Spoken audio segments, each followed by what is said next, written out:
Ultima may have created us, but he doesn't make us who we are. Only we can do that. And if he would have us fight for our survival, so be it. It's what we've been doing all along. Much like Ultima himself, it would seem. His new world being naught but a means to survive. And so, we must contend to decide which of us shall inherit the land. Should Ultima prevail, it will mean death for us all. Yeah, that would be bad. We can be certain. But even should he fail, what world awaits us? A withered, godless place where our newfound freedom will most like prove a chain in itself. Well, that may be, but a chain can always be broken. As long as one has the will to break it, it won't be easy. It may take generations, centuries of suffering. And that is if everyone plays their part. But it will happen. And when it does, it will be on our terms. That is the world that awaits us. Indeed. And what better world could one wish for?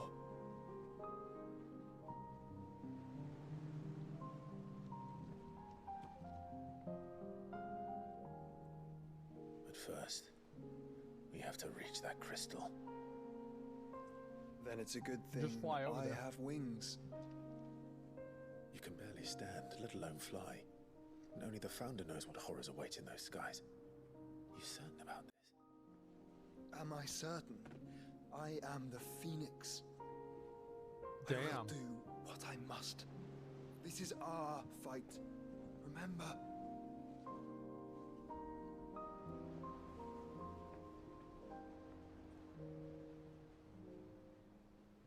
All right. I yield. But only what you must, yes? I'm still your sworn shield. That you are. And what of my wings? Oh shit. Lest you forget, you go to stand against a god. I would not have you succumb to fatigue before the fight begins. Ifrit, your brother mentioned that some few of the dominants who had lost their power to you were still able to prime. Is that true? It is. But their icons no longer submitted to their will.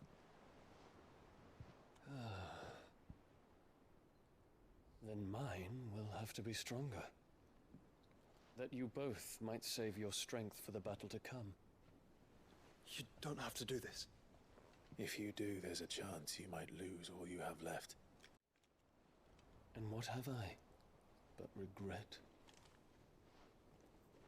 My life ended in the Dominion. I fear death no more. Besides, I would have words with Ultima. Oh shit. He has much to answer for.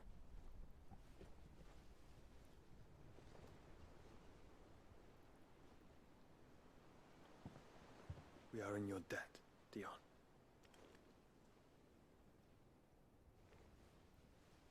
We can speak of debts when this is over. All right.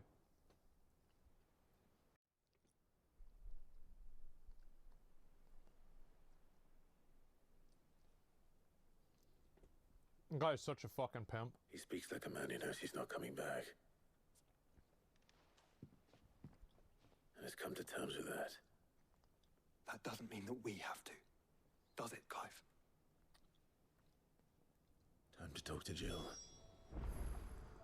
I only hope she understands. Okay.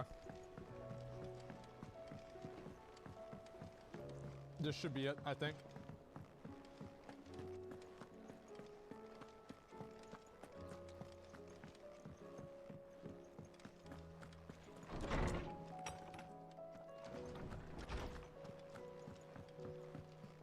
Oh, she is.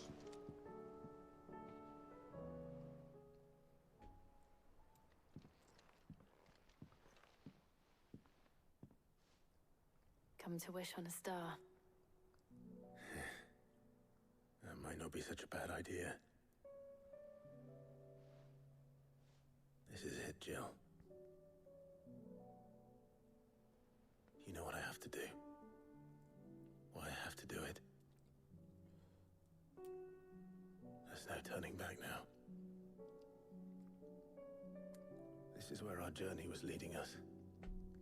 Where it will end, for better or worse.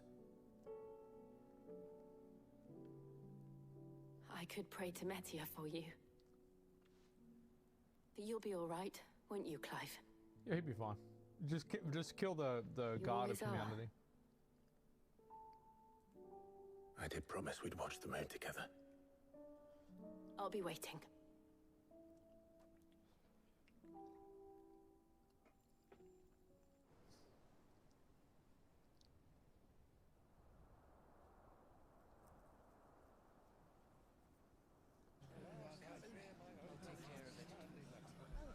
Make sure you do this time.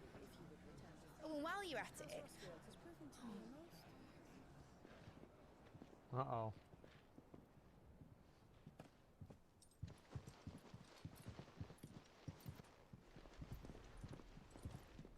Clive, if you see me dad up there, tell him we were right to leave his legacy with you. Tell him he'll be in the front row. There's no way he'd miss this. Well, behave yourself, Mitt.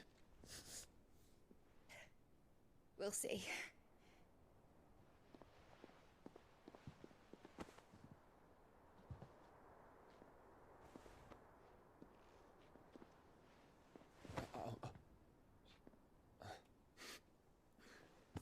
It's like, yeah, whatever.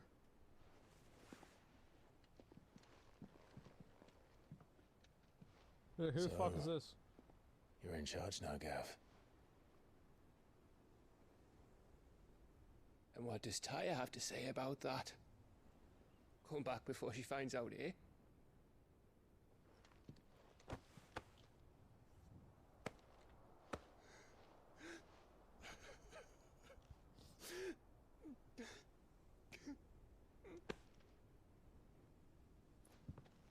Thank you, Yote.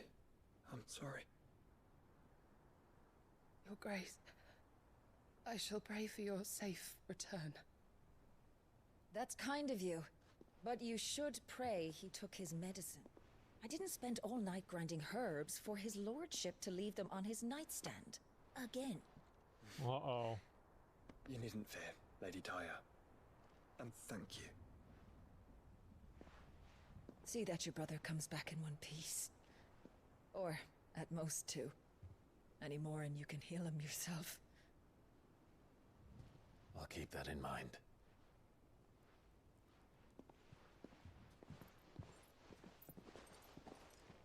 Well, there's nothing to say that hasn't already been said. But that's never stopped me before, so just you do what needs doing. And don't worry about us. We'll do our best, Uncle. That'll be well. If that is all? Not quite.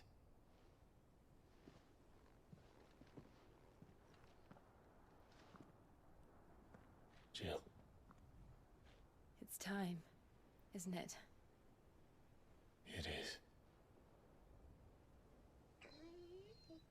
Take care of him. Well, I can't bring the dog? Why not? And you. You take care of her too, boy.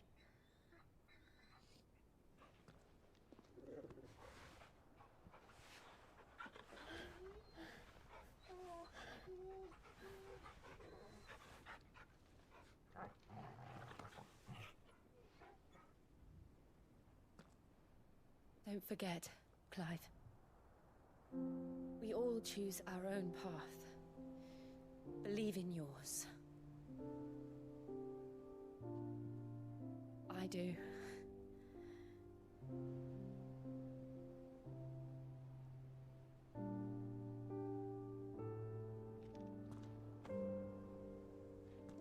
I'll be back. I promise. I love you, Jill.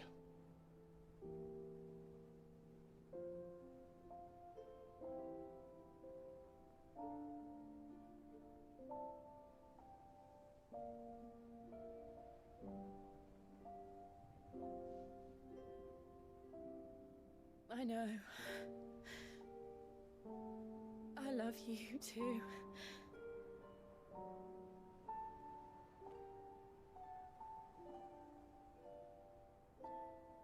Yeah, I thought he was about to get cucked again.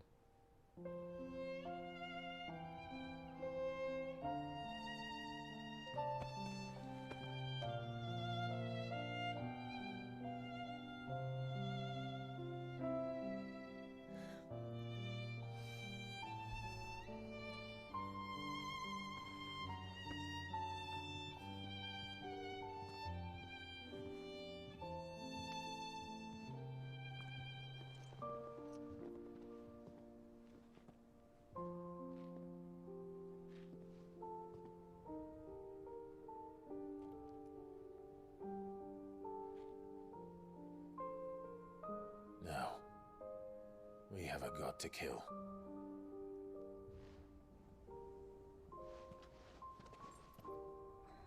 Oh shit.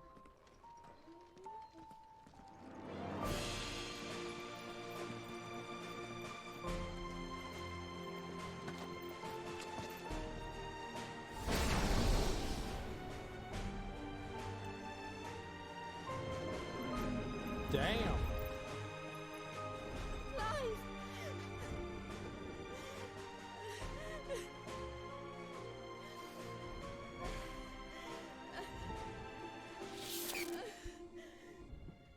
You can do by right-clicking, and it's right at the top of that list.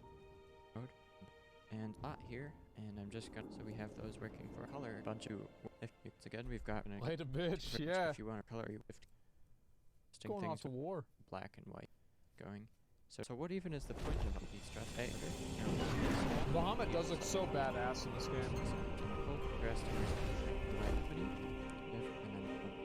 That will can be steadily with this verdict that I learned from items and things through.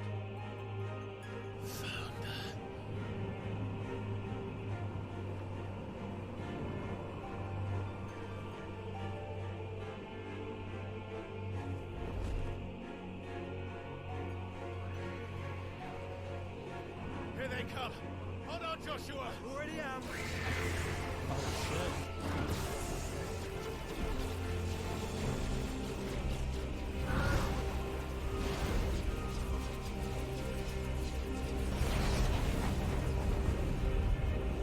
Probably just evaporated him. Oh my god, that's a lot.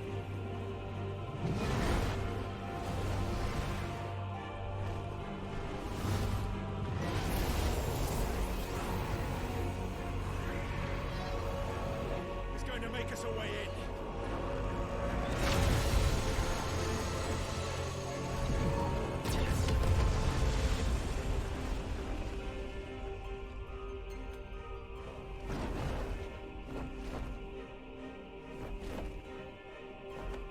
I plugged it in, don't worry about it.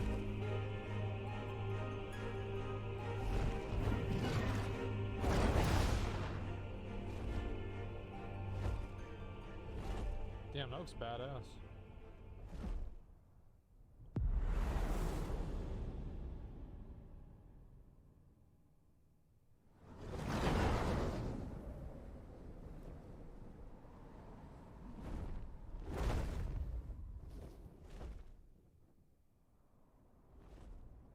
This place is fucking massive, holy shit.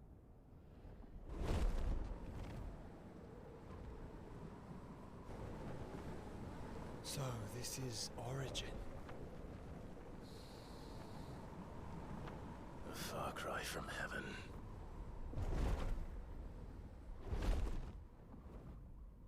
Where it all began, where it all begins, architect.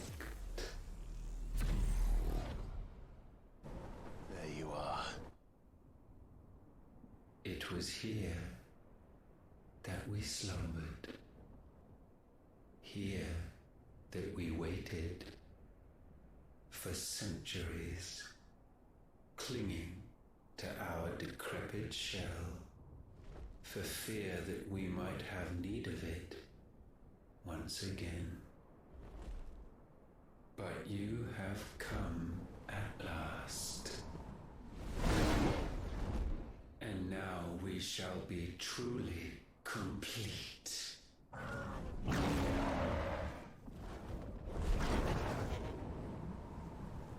Well? Well, go There's get three down of there us, and hit him. And one of him. Yeah, true. Let's make it count.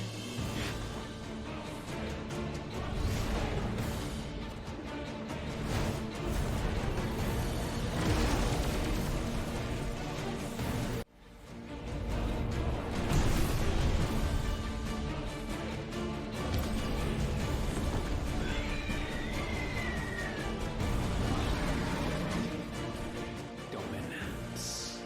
We will show you what it means to suffer.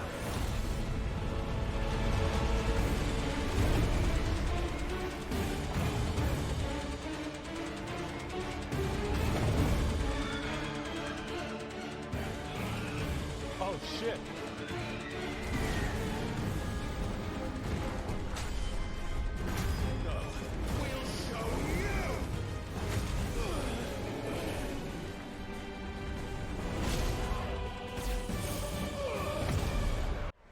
Oh, that's kind of bad.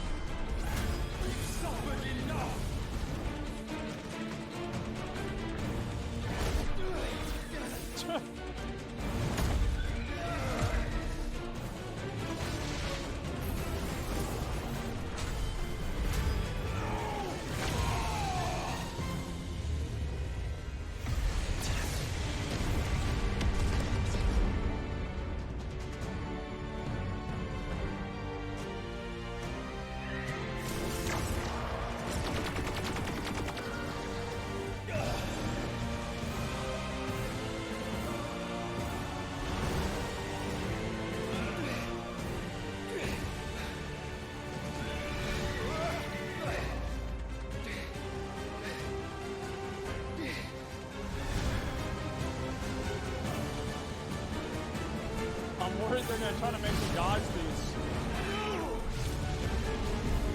Oh, I fucked that one up like this. Bro, we're getting farmed.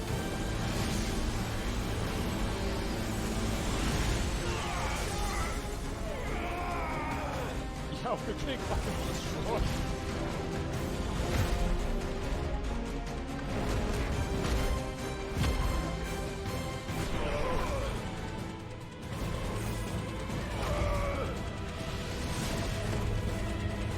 So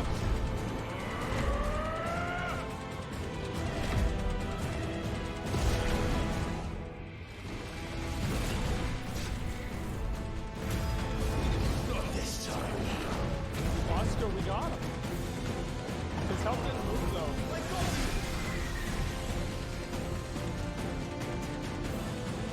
Move aside, Phoenix!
Oh, we beat him. Oh, great. Awesome. He did. Fuck yeah. And you only surrendered. This unpleasantness could have been avoided.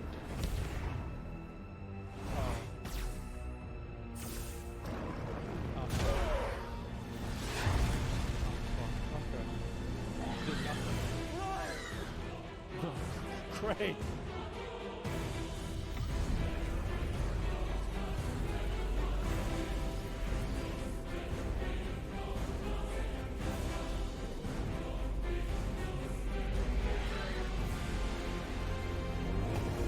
This seems bad. We have you.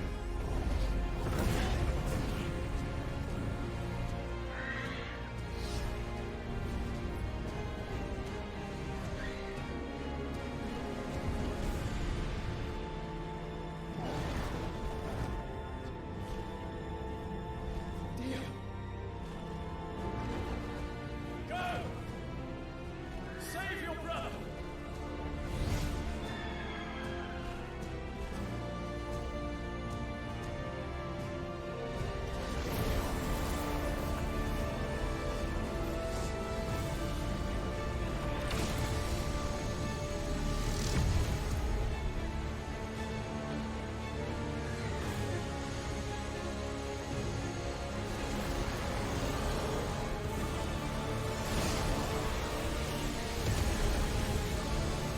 I ask not for acceptance. Only forgiveness!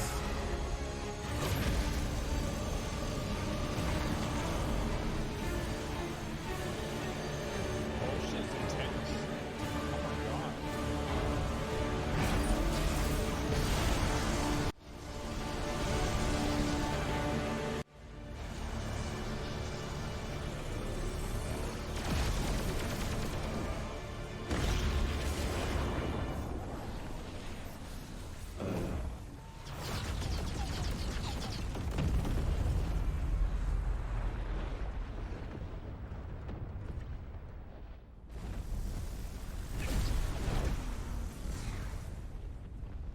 Now, Father, it is done.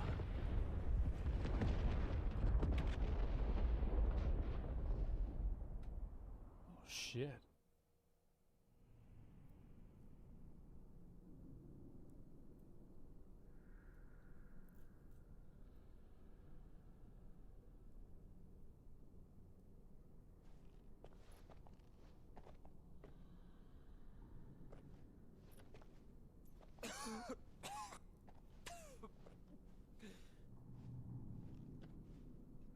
Clive!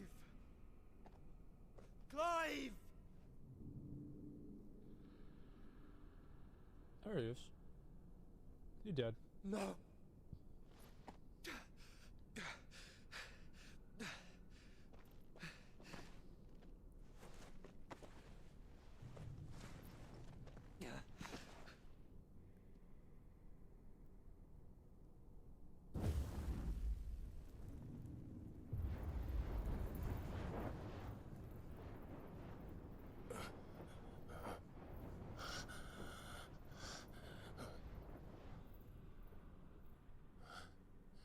Joshua.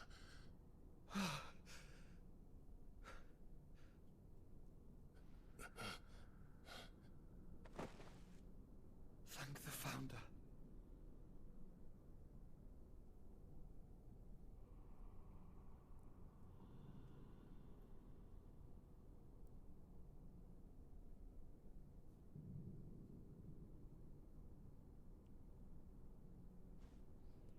Did I mention you look terrible?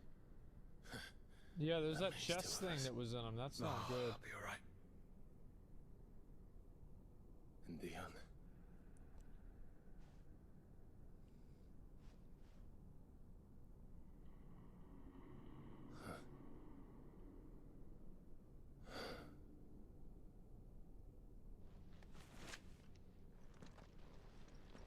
Take my hand.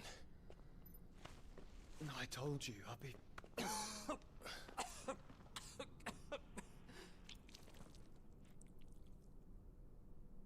Oh, that's not good.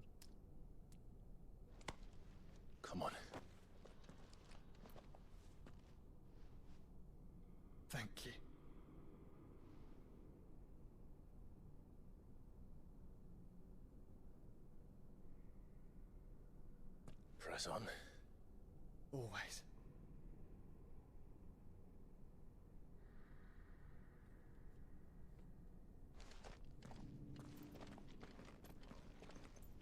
Damn, this place is crazy. What the fuck? Femboy? Yeah, Joshua's a bit of a femboy. That's true. I'm sorry about Dion. Don't be. Please. He did what he had to do. And it's time we did the same.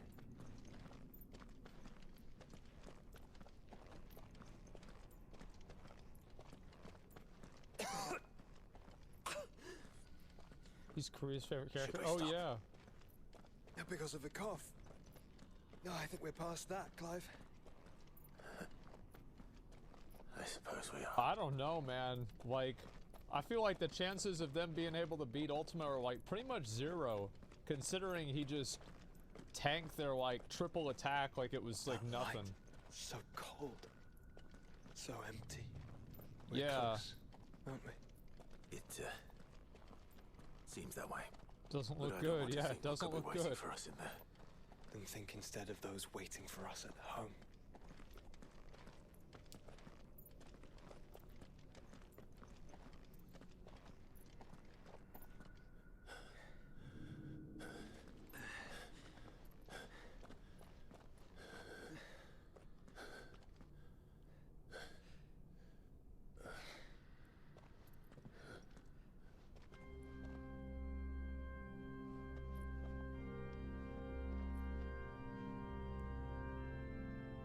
What the fuck? Clive.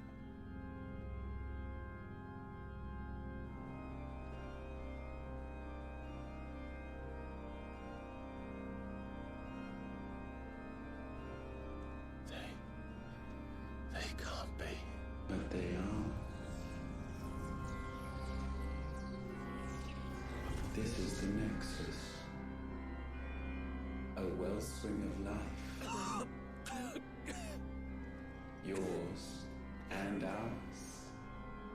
As we watch the world stumble slowly to its dark end, it was here we pledged a new beginning. And now, with the ether we have harvested, I shall raise my kin from their eternal slumber. That together we may usher in a new age of reason. This was never about creation. Only self-preservation. You condemned an entire world so that you alone might escape death. Alone. Him. Alone. Clive. I think I understand. He...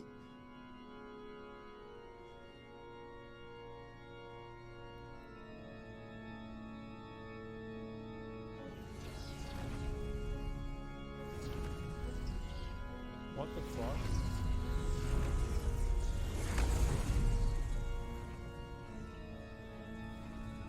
Oh no. They sacrificed their flesh to become beating hearts of crystal that pumped the land's lifeblood from the depths of the earth unto this very chamber. And thus would they labor still, long after their work was done, had you not set them free. Oh, they were the mother crystals. You meant for us to destroy the mother crystals. It's what you wanted all along. You have our gratitude, Mythos. In this you have served us well. You have both served us well. Welcome home, brother.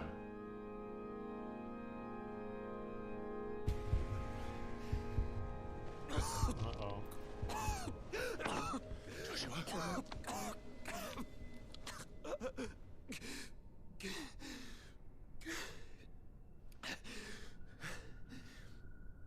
I thought...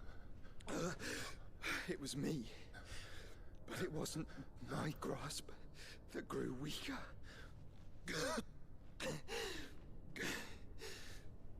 It was theirs that grew stronger. What the fuck?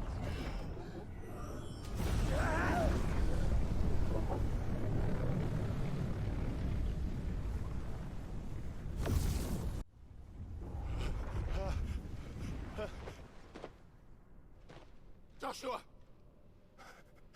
No!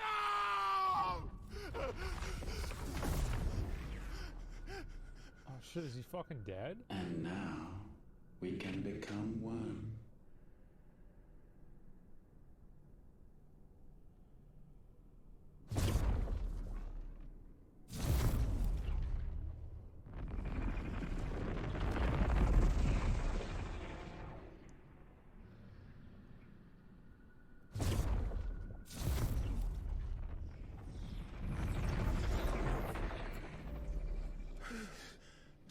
Clive. Don't speak. Shh. The one possessed of the destructive flames of Ifrit. And the healing flames of the Phoenix. This, I once believed, would be Ultima's true form. But I was wrong. I see it now. Why you will never become Ultima's vessel. I don't care. Just hold on. Listen to me, Clive.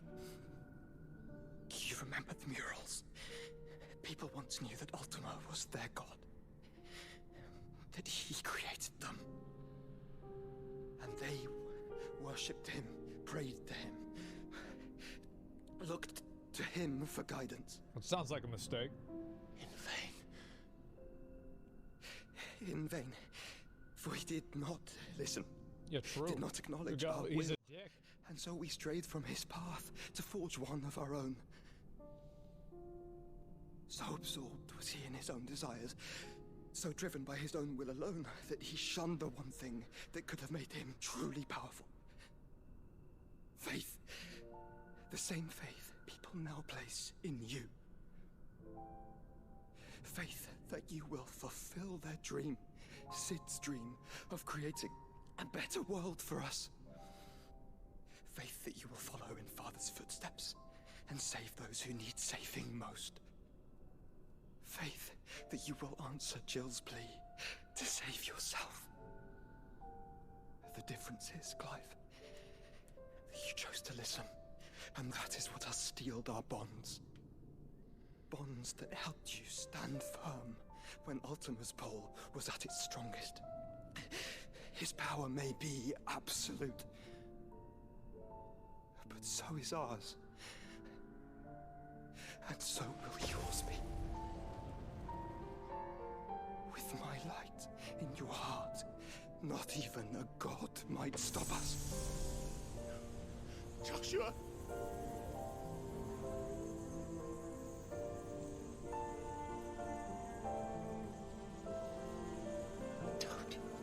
Don't do it, you'll... Enough, Clive. My body is too far gone.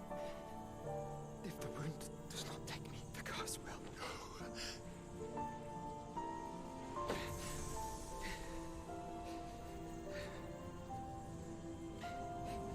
What's Ultima doing? He just watching this? Like, wouldn't he, like, want to interrupt this if this was going to be a problem for him?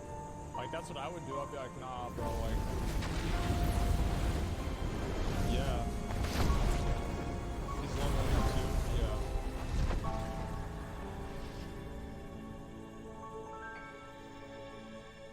I have always been proud to call you my shield. But now, it is the world that needs you. Thank you, Clive. For being my brother.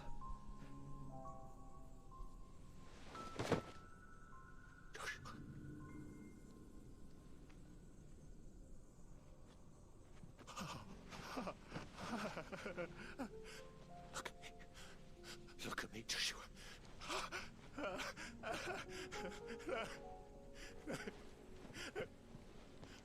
eyes! How many eyes have you?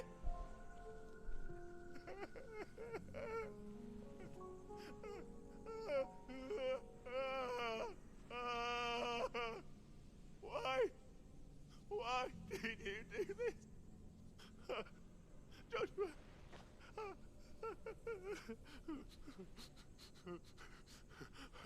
Was he turned into a stone? That's what happened to that Odin guy.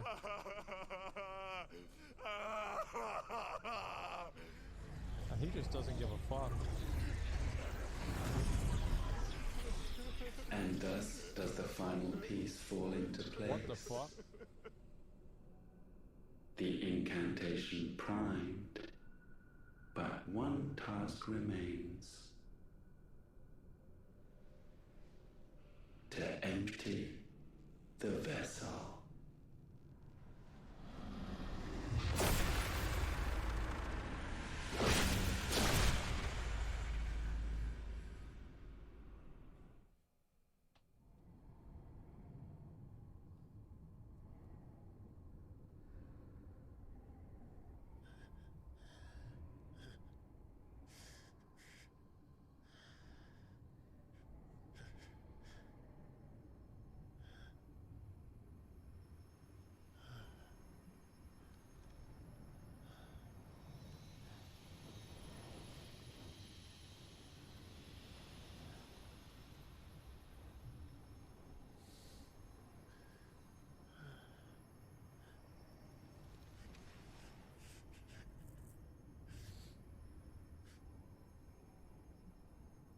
Still here. With me to the end. Even now, you would deny the inevitable.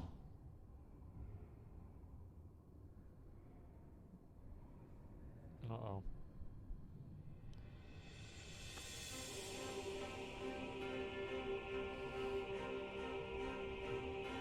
As we always have. And always will.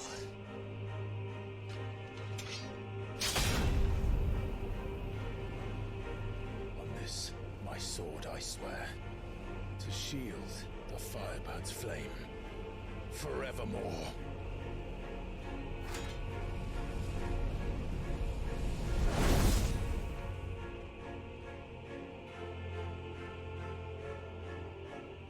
Oh shit.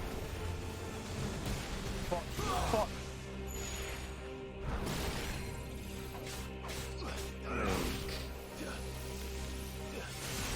Okay. Just trying to see what's gonna happen.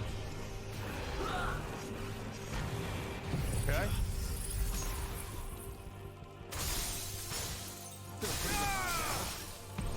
We know nothing of magic. What the fuck? What the fuck?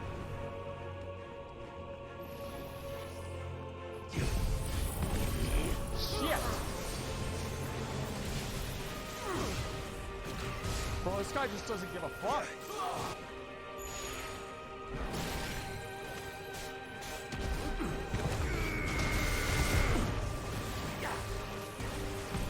This is the work of my will. Okay.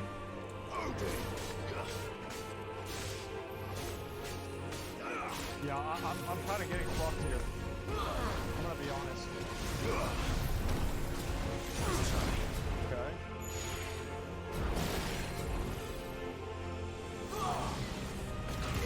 Jesus, bro, I'm so slow.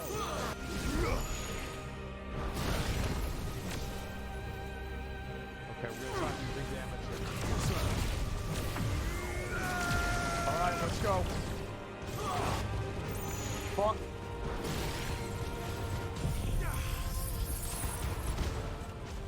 Big damage this time for sure, guys. Fuck. Countless centuries have I waited for this moment. This moment in which I might revel in my creation. Only to find it profaned and so it must be cleansed.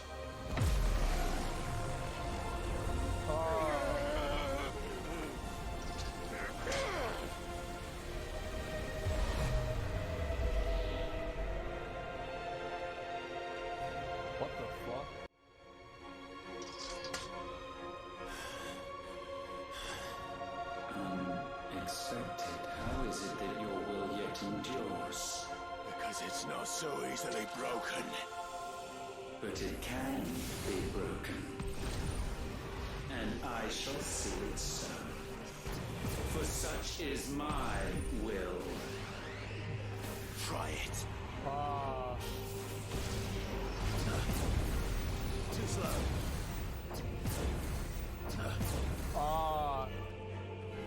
I don't know what I did, but I think I did it right. Yeah, I think I just dodged every single one. So that's kind of good, right?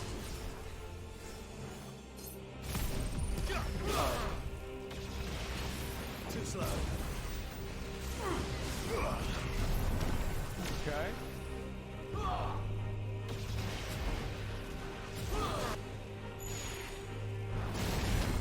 Okay. Got it. All right, we're gonna kill him here. Here we go. Let's go. Let's go.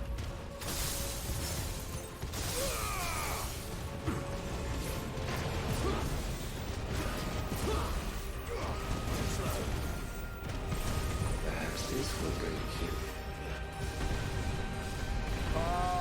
This looks bad.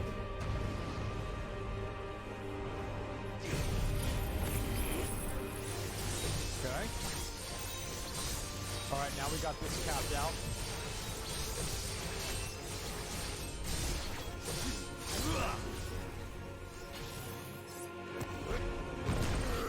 Motherfucker! Nice try.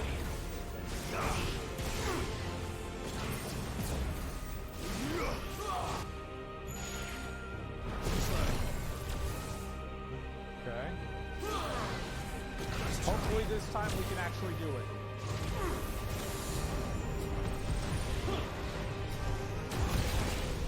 There we go.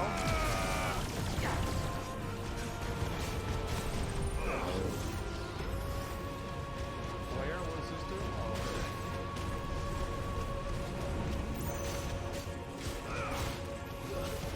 Okay, got him. Alright. Alright, he a dead ass bitch. Let's go. Let's get rid of him.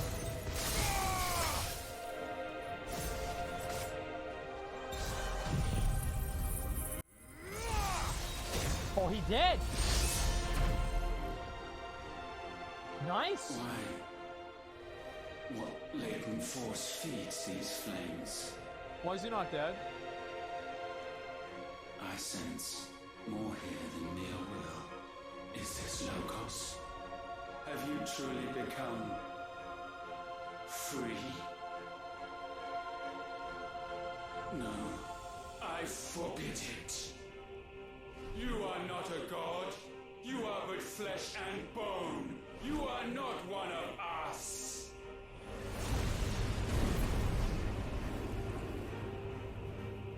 Oh, shit. I created you, all of you. Oh, shit. And what is mine is mine to destroy. Once, perhaps. But we are no longer yours. Our flames are our own, and they burn as one!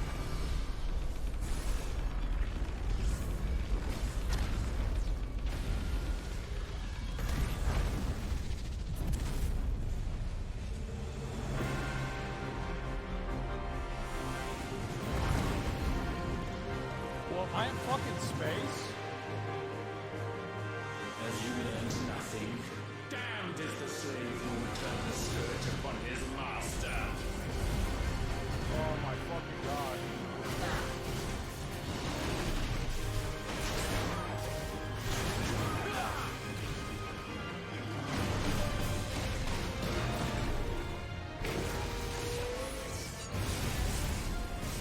Fuck him. Fuck him, we killing him. Get him out of here. Where's the boss?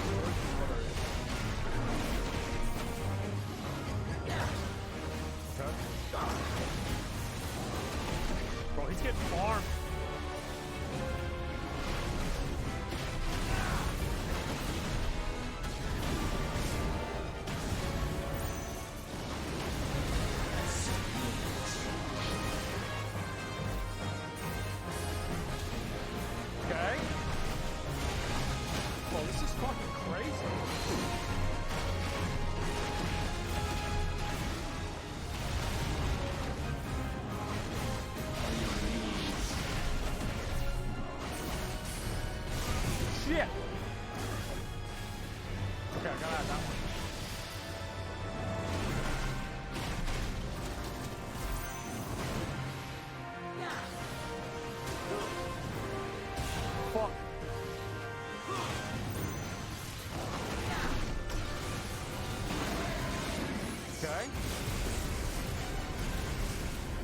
go. He's getting his ass. Nice. Nice.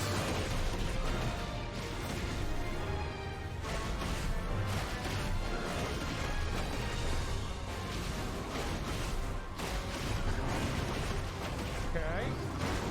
I'm just literally R1ing the fuck out of him. That's been the Raptor. Ooh, yeah, that is kind of bad. Holy fuck. No, bitch. No, bitch. Oh my god.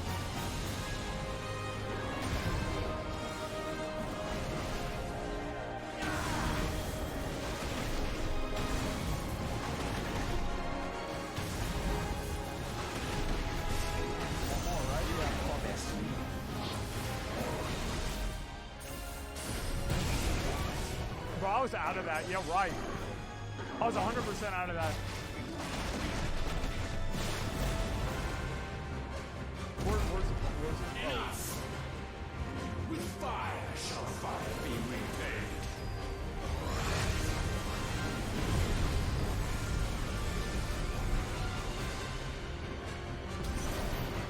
Press the attack. Yeah, that's probably a good idea, right?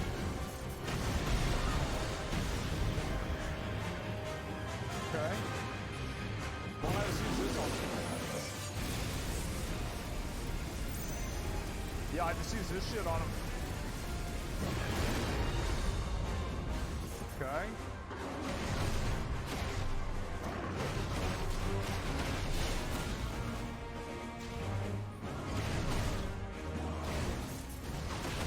I'm not doing enough damage. I'm really trying, but like, bro.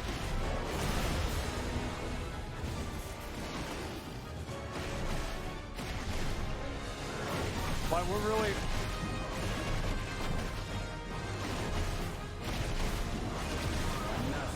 Fuck.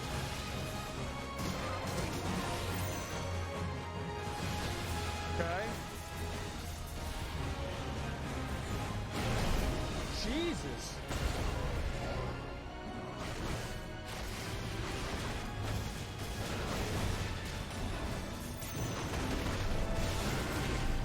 Okay.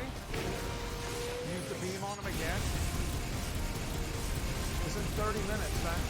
He's gonna cast the spell in 30 minutes.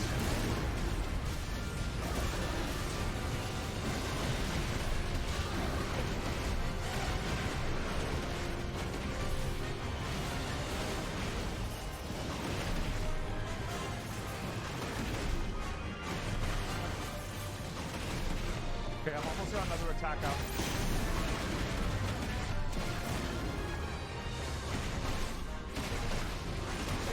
Seconds, oh fuck. This looks really bad. Yeah, this is really not good, okay?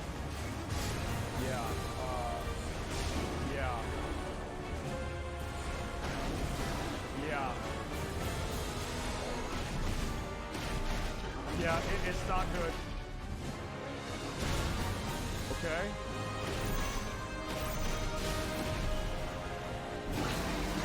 Okay.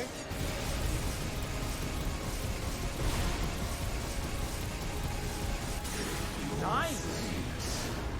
Might consume mine. Oh, we got it. It's just getting fucking farmed out.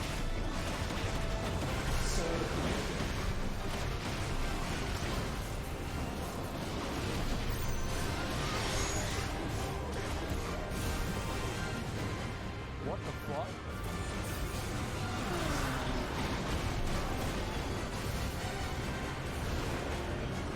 What the fuck?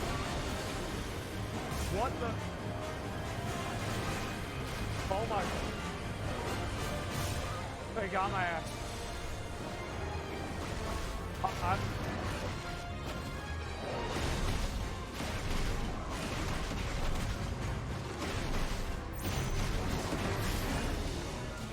Okay, we'll use this on him now. I think we're still hitting him. Nice. Fuck him. Jesus. Okay. Yeah, we probably don't want to stand on that. Nice. This is half stack.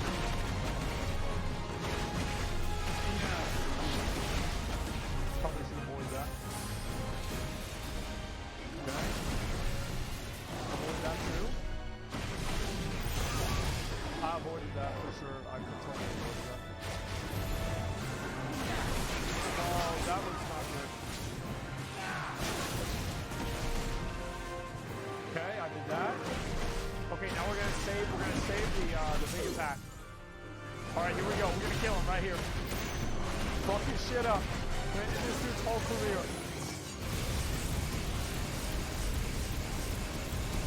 There we go. There we go.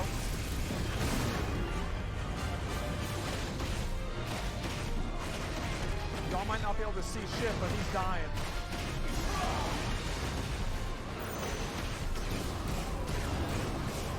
It's fine, it's fine.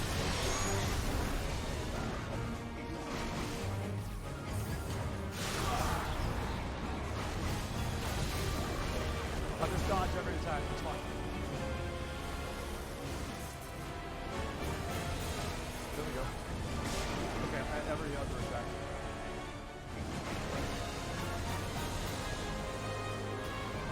Okay. Can I get over there? Let me go over there. Wait, he's dead. Oh, he's fucking, I fucking killed him. Holy shit. How is this possible?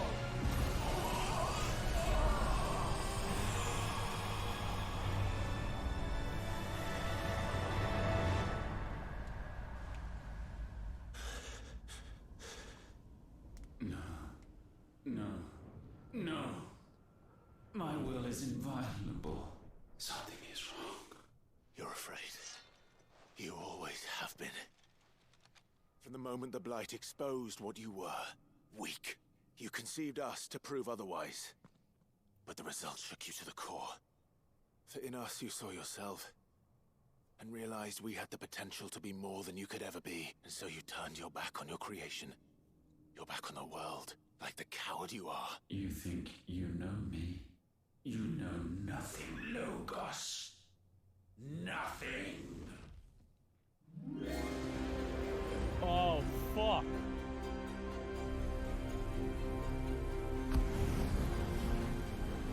What the hell is it?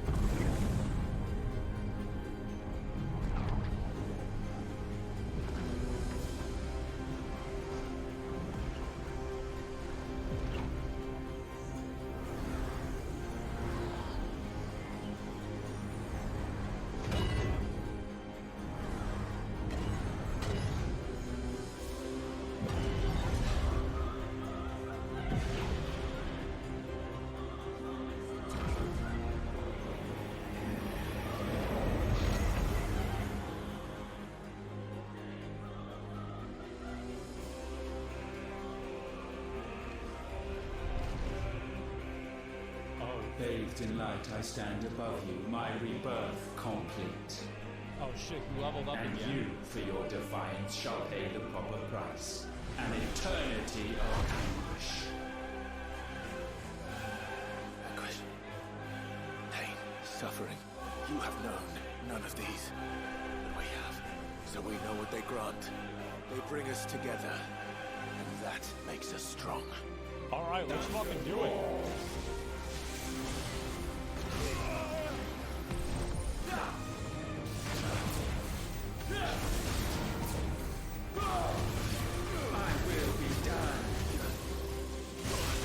I thought I was out of that. Nice try.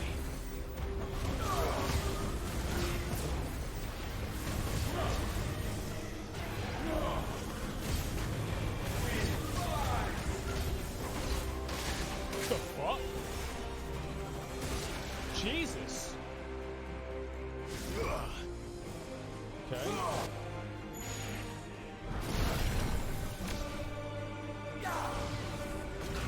Same thing again. Okay.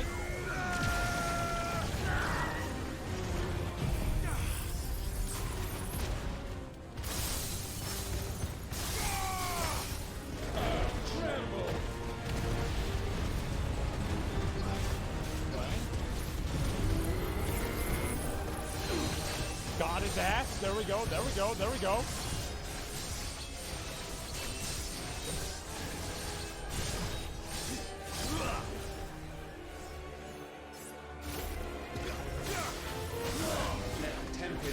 Oh, this shit. I don't know how the fuck this works, but I know it. Fucking goddamn it. Alright, we charge this up again, then we kill him. What the fuck? Too slow. Nice try. Okay. I figured out his games. Too slow.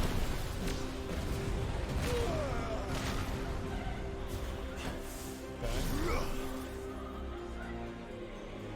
Alright. We're gonna charge everything and we're gonna kill him here. Nice try. Okay. What the fuck? I didn't.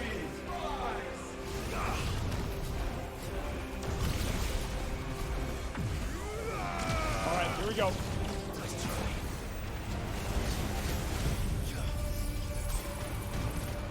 This is it. Got him.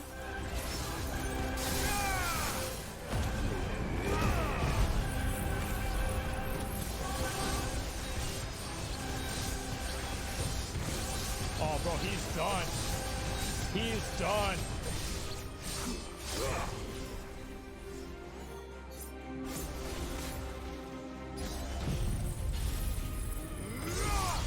There it is.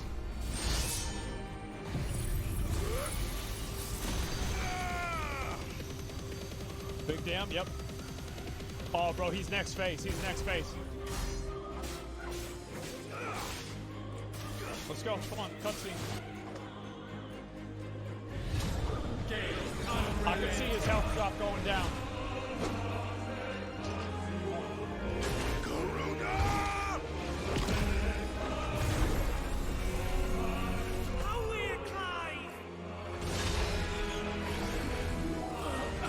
Nice. Fuck him.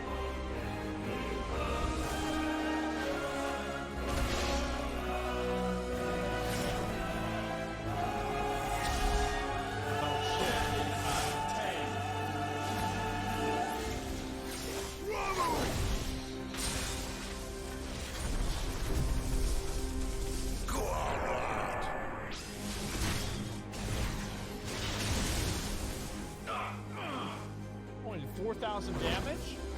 Should have done way more. Earth unyielding. Titan!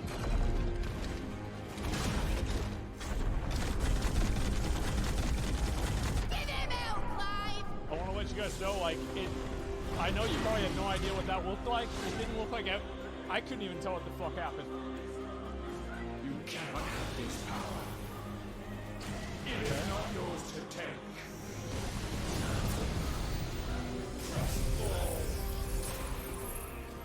It's Captain Bohemian Rhapsody. Fuck. Fuck.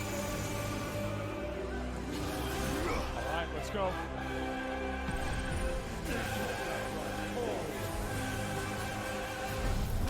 There we go. There it is.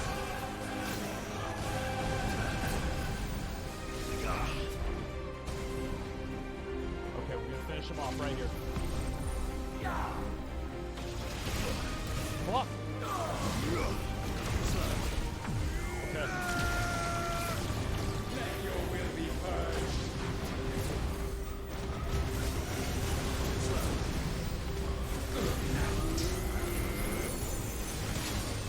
Got him.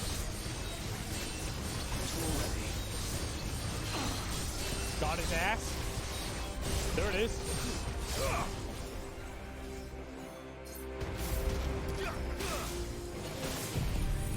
Big dick.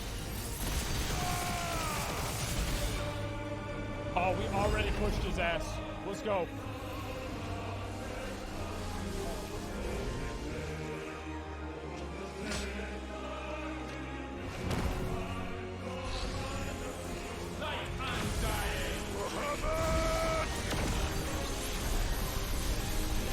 That's my boy!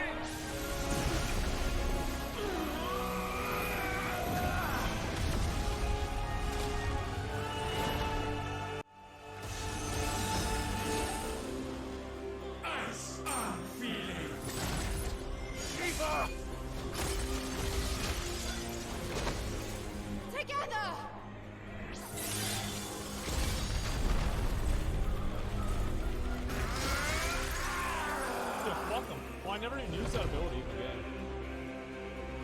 Darkness. Unending. Oh, shit.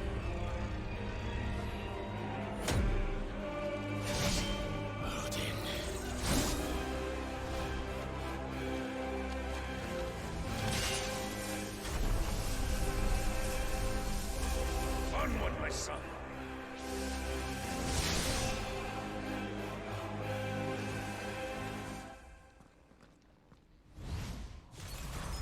No, mine is the altar at which you pray.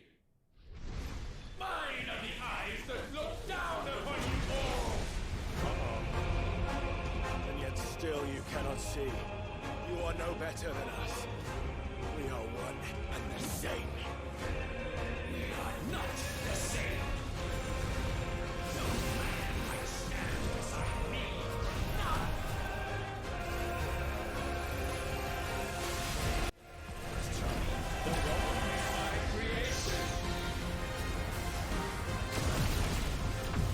All right. Let's do it.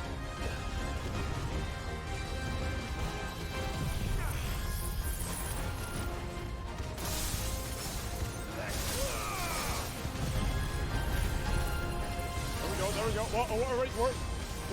Where'd he go? Where's he at? Where'd he go? Where's he at? What happened to him? He gone? Fuck.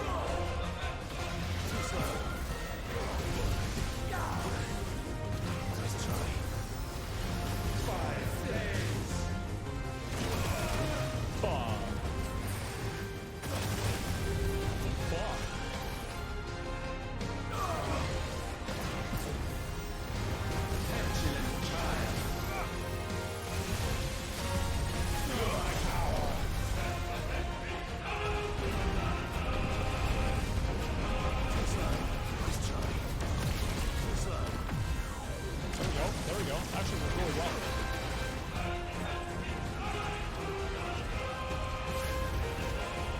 Okay, don't teleport, you son of a bitch!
God, fuck! Jesus!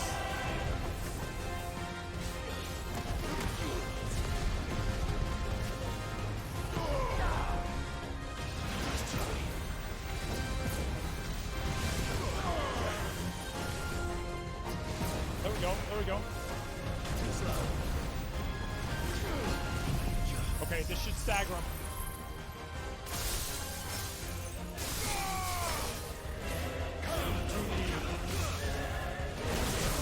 Okay. Got him, got him, got him. This is it. Holy shit, this is it. He's fucking dead.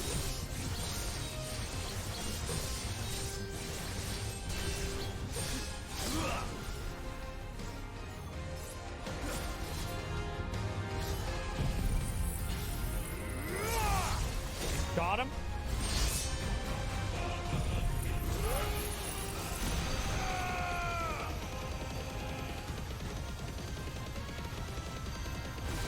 No, wait.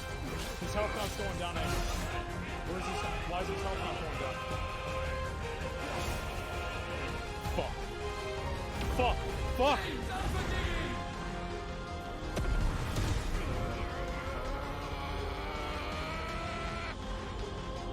With me, Phoenix.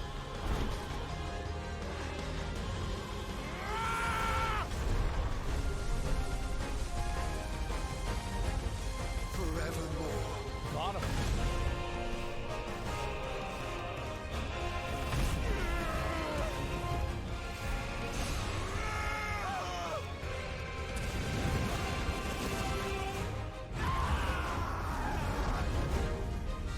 Oh, he used that Phoenix attack. I remember that.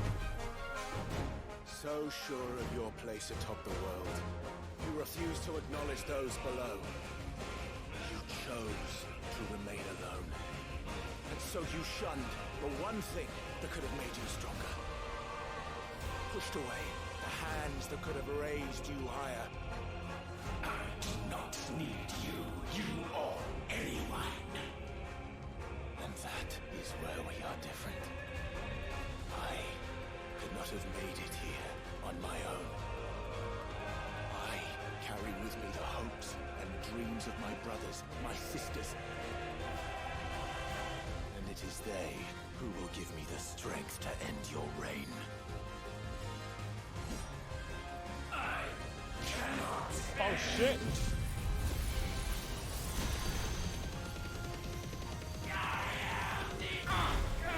Fuck him. We got him. Mortals. The world you seek is but a fantasy. The only fantasy here is yours. And we shall be its final witness.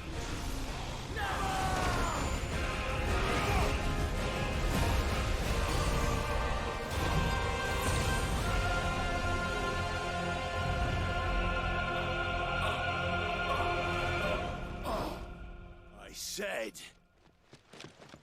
it's over!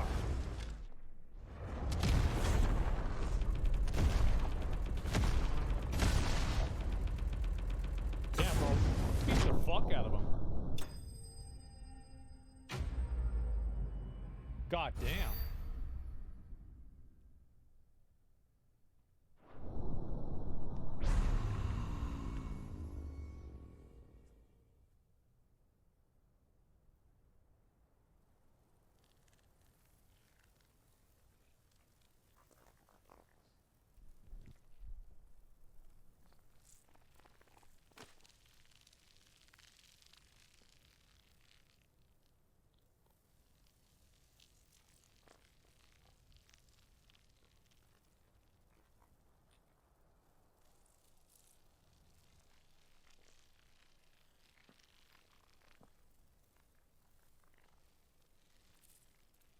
Tell me, what do you imagine will befall this world now that you have gained your precious freedom? I honestly don't know. But I doubt it will be pretty. A sorry tale of sin and suffering, hardship and pain. And it was for this that you fought so fiercely? Why? It's who we are. It is what it is. We fight. We survive. We endure. We don't need a reason. We are imperfect creatures. When we stumble, we reach for a shoulder to lean on. When we fall, we stand back up.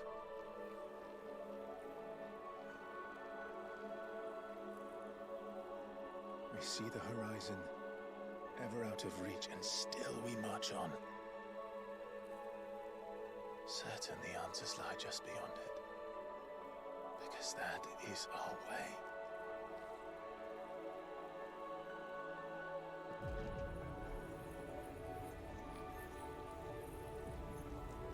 My congratulations. Relish this victory, knowing that you have but delayed the inevitable. Your world is already dead. May you enjoy an eternity on its blackened hearth.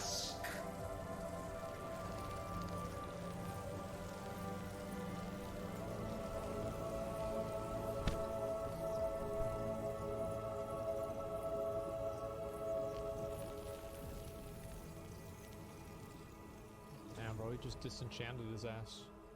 Fuck him.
Oh, there's the guy.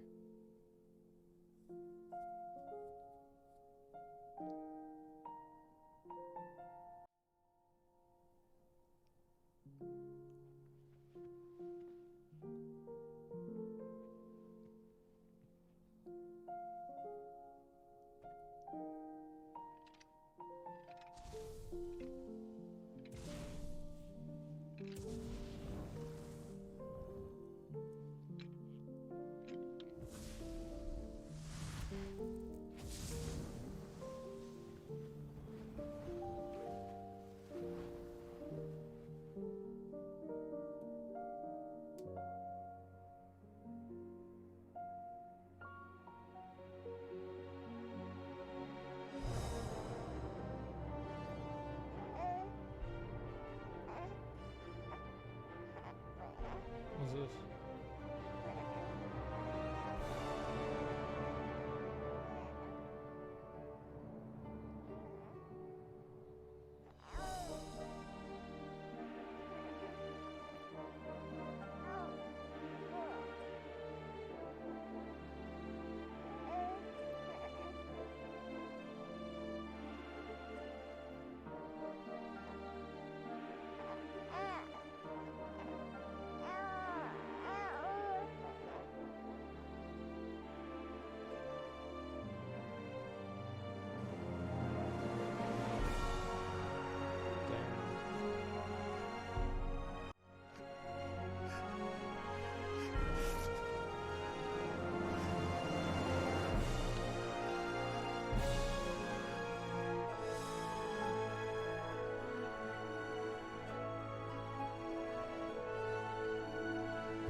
too great for this vessel all along.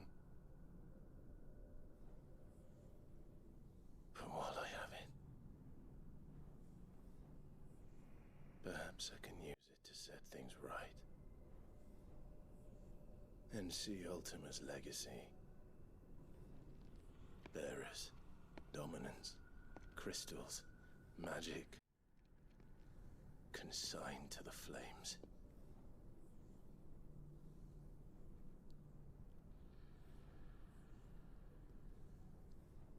Even if it means the end of me. Oh, what the fuck?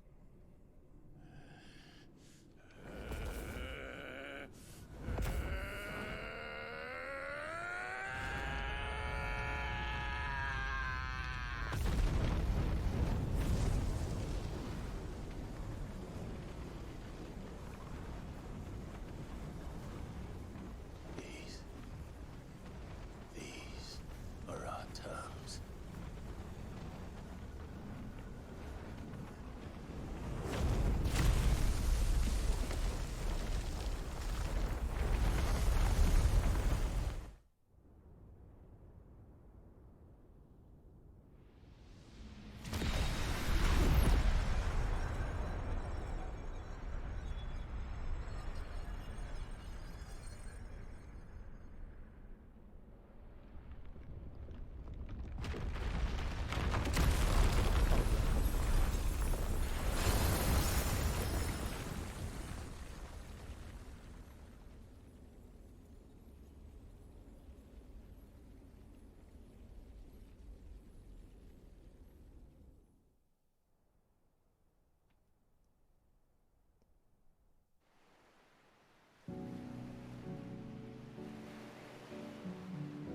You gonna wash up on the shore?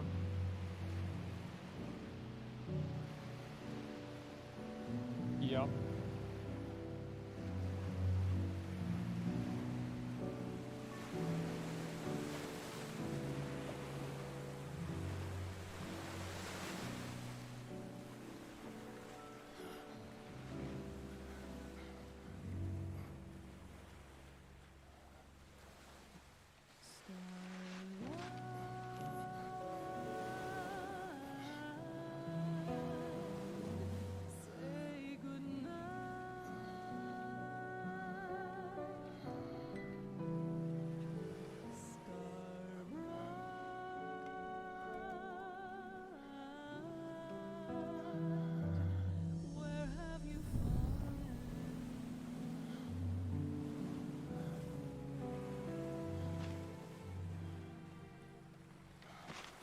Oh shit, his hand turned to stone.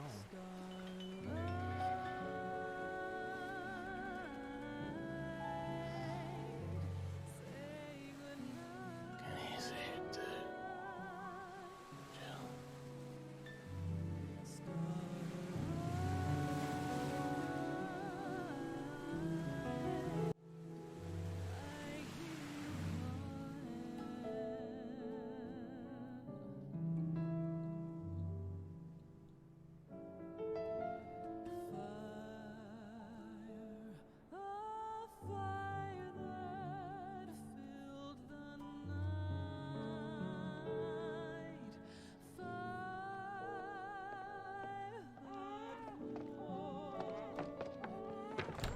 Aren't you the most beautiful thing?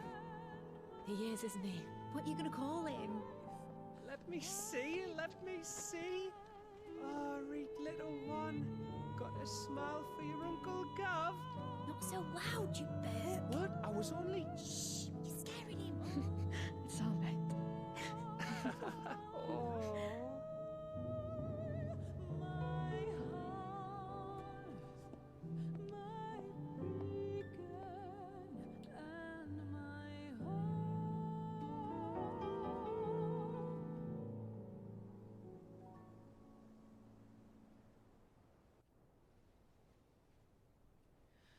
A sky of scattered tears, 1,000 years apart.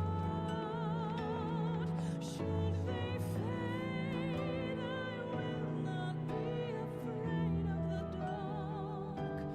For If you need a rest, I can take him. I'll hold you to that.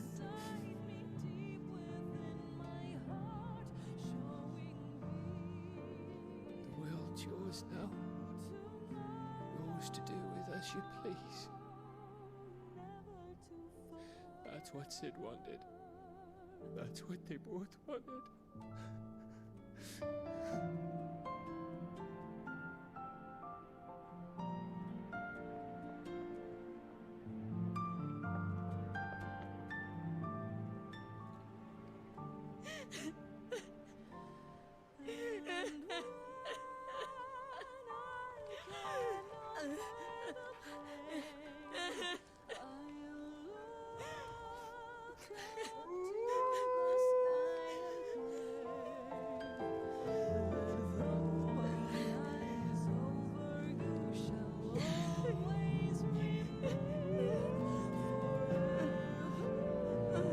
Oh my gosh, there's so many fois.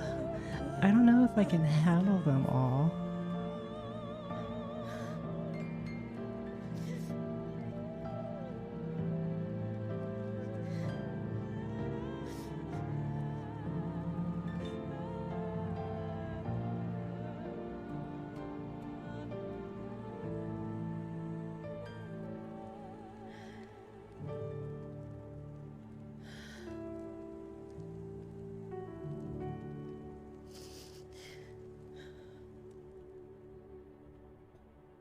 And thus did our journey end.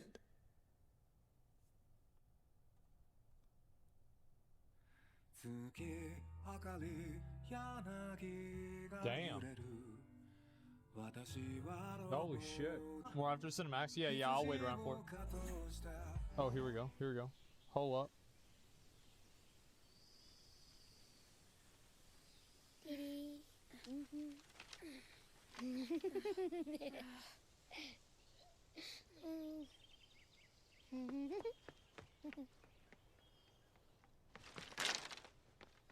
Oh. Every time. Will you light it? Yes, Mother.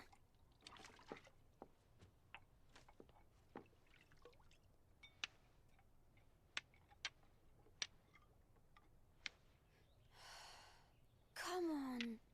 If only I had the flames of an icon. Icon? Have you been reading that silly story again? Uh-oh. Magic belongs in fairy tales, and fairy tales don't boil kettles. You see? Well done. Now, be a good lad, and play with your brother until supper. Come on, hurry!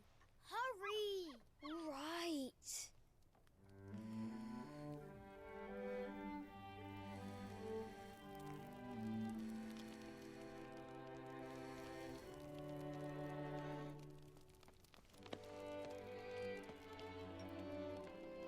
Right, let's play the Saint in the Secretary. No, I don't want to be Madu. What do you want to play then? War of the Icons! Again? Oh, shit. Right. And I get to be a freak. Right, I'm the older brother. Because Bahamut says so.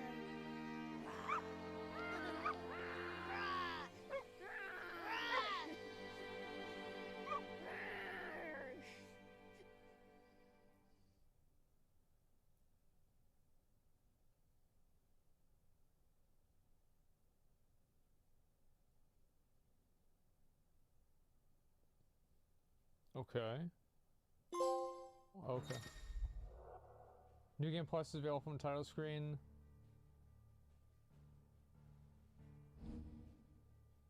Oh, I get it. Okay.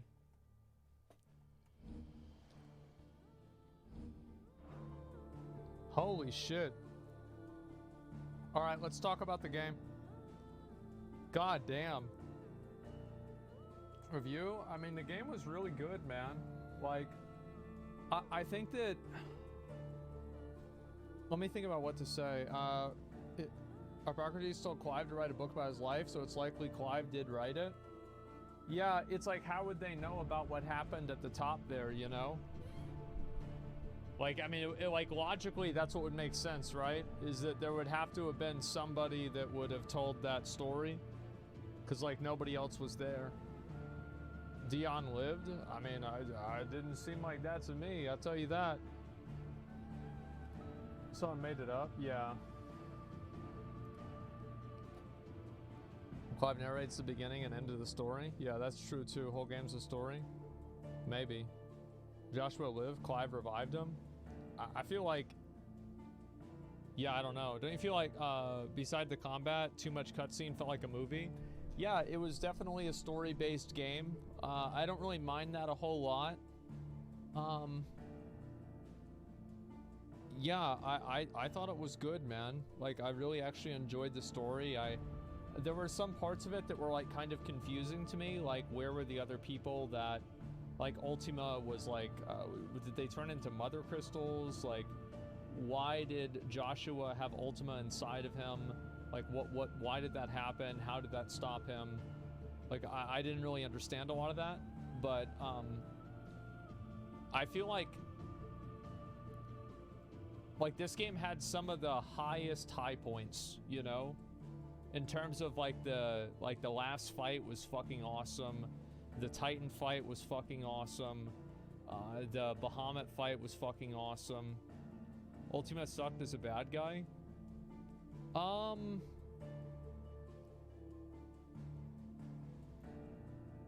don't know. I'm not sure. My rating, I would say a 9 or 9.5 of the game.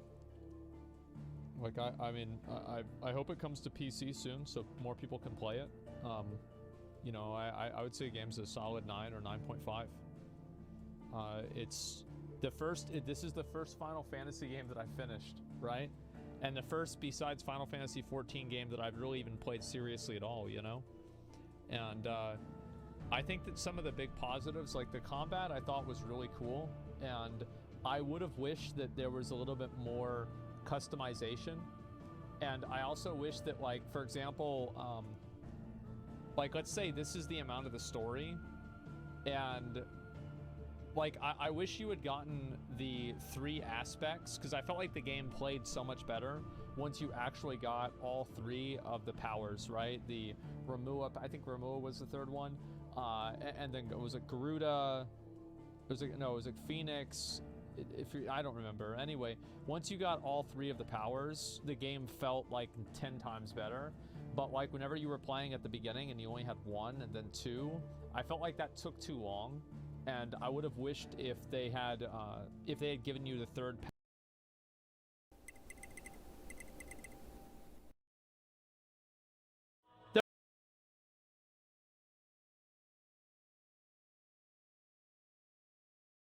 Baldur's Gate 3 is proof that we're in a golden age of RPGs. In early August, Larian Studios released Baldur's Gate 3 after a lengthy period in early access. It quickly became one of 2023's breakout successes, garnering rave reviews and hundreds of thousands of concurrent players on Steam. To some observers, it seemed like an upset that an unapologetically dense and old-school RPG like Baldur's Gate 3 should find such mainstream success. I actually don't think it has anything to do with, like, the RPG. I think it has to do with the scope of what you can do. Though, Baldur's Gate 3 is more proof that we're in the midst of a new golden age for one of gaming's oldest genres. I don't think so. I think that people love RPGs, but the reason why Baldur's Gate 3 is so successful is because it's a fundamentally good game. It's the same reason why, for example, Street Fighter 6 is very successful. Because before Street Fighter 6, I feel like fighting games really weren't very popular for a while. But Street Fighter 6 comes out and it just blows everything else out of the water, and now people are really excited about fighting games again. That's how I think things go. Is that if a good game comes out, there are a lot of people that will try to play it. Bad take, Asma, revitalizes the game. Are we really gonna pretend that Street Fighters, I feel like, this is my perspective, okay? I feel like Street Fighter 6 has had a much bigger splash in, like, general gaming than any other fighting game in probably the last 5 or 10 years. It has been massively fucking popular. Led by Studio Smash isn't a fighting game. It's not a... It's a fighting game, it is, but it's not a traditional fighting game like Tekken, Soul Calibur, Street Fighter, Tekken, etc. It's not the same thing. Those like CD Projekt, From Software, Bethesda, and now Larian Studios, the role-playing genre has lately managed to infiltrate virtually every part of the gaming consciousness. Yeah. Baldur's Gate 3 and Diablo 4 are two of 2023's biggest games. Xbox has seen They are. fit to acquire no fewer than 3 dedicated RPG developers in Exile Entertainment, Obsidian, and Bethesda, with Blizzard potentially on the way. The Lords of Hell are coming to devour our world. Even games that have next to nothing to do with RPGs can't resist borrowing from the genre in order to bolster the gameplay bona fides a bit. Developers I've spoken with have ascribed the genre's success to the rise of streaming, pointing out how the variety of outcomes. I think streaming is a huge factor, and streaming games, like, there are some games that get completely made by YouTube videos or by streams. I think a really good example of this is Among Us. Among Us is massive, and the reason why it's massive is because people started streaming it, and then more people streamed it, and more people streamed it. Yeah, Soda, right? And Fall Guys is another one. Only Up, Vampire Survivors. Lots of these games happen, and they blow up because of streaming. That's why these companies pay streamers like $50,000 an hour to play a video game. It's because sometimes it pays off. In any given RPG makes for good content. Others point to the way that World of Warcraft mainstreamed color-coded loot, making it easier for players to step into more complicated Purple is epic. experiences. One way or another, though, we seem to have entered a unique period for RPGs, one I wouldn't have predicted a decade ago. Back in 2014, I interviewed Obsidian Entertainment director Josh Sawyer about Pillars of Eternity, a then upcoming revival of the isometric RPG subgenre that had been greenlit as part of the first wave of Kickstarter projects. Sawyer recalled the chilly reception afforded PC RPGs in the mid to late 2000s. Isometric RPGs just died for a very long time, Sawyer said at the time. The consensus in that period among Western publishers was that old school RPGs were too dense and esoteric for the average gamer. Mainstream developers It's also, I think, because the scope of them was not interesting. Like, I think the reason why Baldur's Gate 3 is compelling for people is because you can fuck the characters, kick squirrels, and fuck bears. You can do whatever you want in the game. That's why it's interesting. BioWare stripped out RPG elements from Mass Effect 3, while older developers simply faded away. Some developers claimed that RPG elements as we know them Fable? today Yeah, were Fable's like relics that too. of a bygone era, and that genres were growing up. It wasn't until the advent of Kickstarter that classics like Pillars of Eternity, Wasteland 2, and Shadowrun began to find their footing thanks to the backing of dedicated fans who never really went away. Out of this period arose another developer, little known at the time, but making major waves today, Larian Studios. I had no idea that Divinity was actually a Kickstarter. That's crazy. As someone who's been writing and podcasting about RPGs since 2009, I can't point to any one turning point, but I will say that things have felt different since The Witcher 3 made it big in 2015. Yeah, I would probably agree with that. Yeah. Prior to The Witcher 3's release, CD Projekt Red was perceived, in the US at least, as a cult developer that focused on niche RPG experiences. Yeah. It blew up in part Was it a big turning point? Yeah, I think this one was fucking huge, man. Like, of course. I mean, everybody knows The Witcher. because it was released on consoles as well as PC, going on to sell a staggering 60 million copies. The Witcher 3's strengths are well documented. It was huge, bigger than almost any open world game at that time, and it was beautiful. It was a choice-driven experience with a multitude of memorable and multi-layered side quests. Most important of all, it tapped into the hunger for a deeper open world experience that was on offer at the time. That girl was such a thought. I read about like what happened in the game. What a thought. Wow.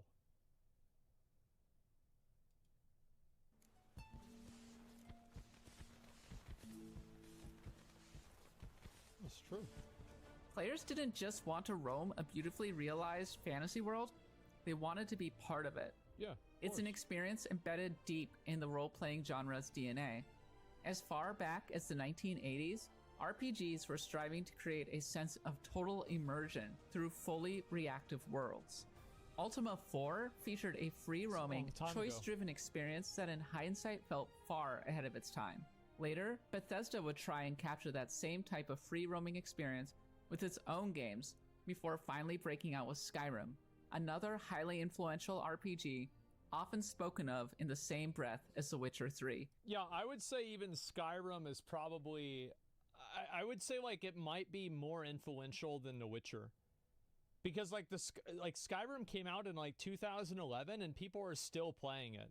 And also like you've got to keep in mind that Skyrim, like Oblivion, which is the game that came before that, Oblivion was really popular too. But it's like Skyrim just took it to a completely new level. And Morrowind was well known too, yeah. Oh, this is where I quit. Yeah, I quit the game here.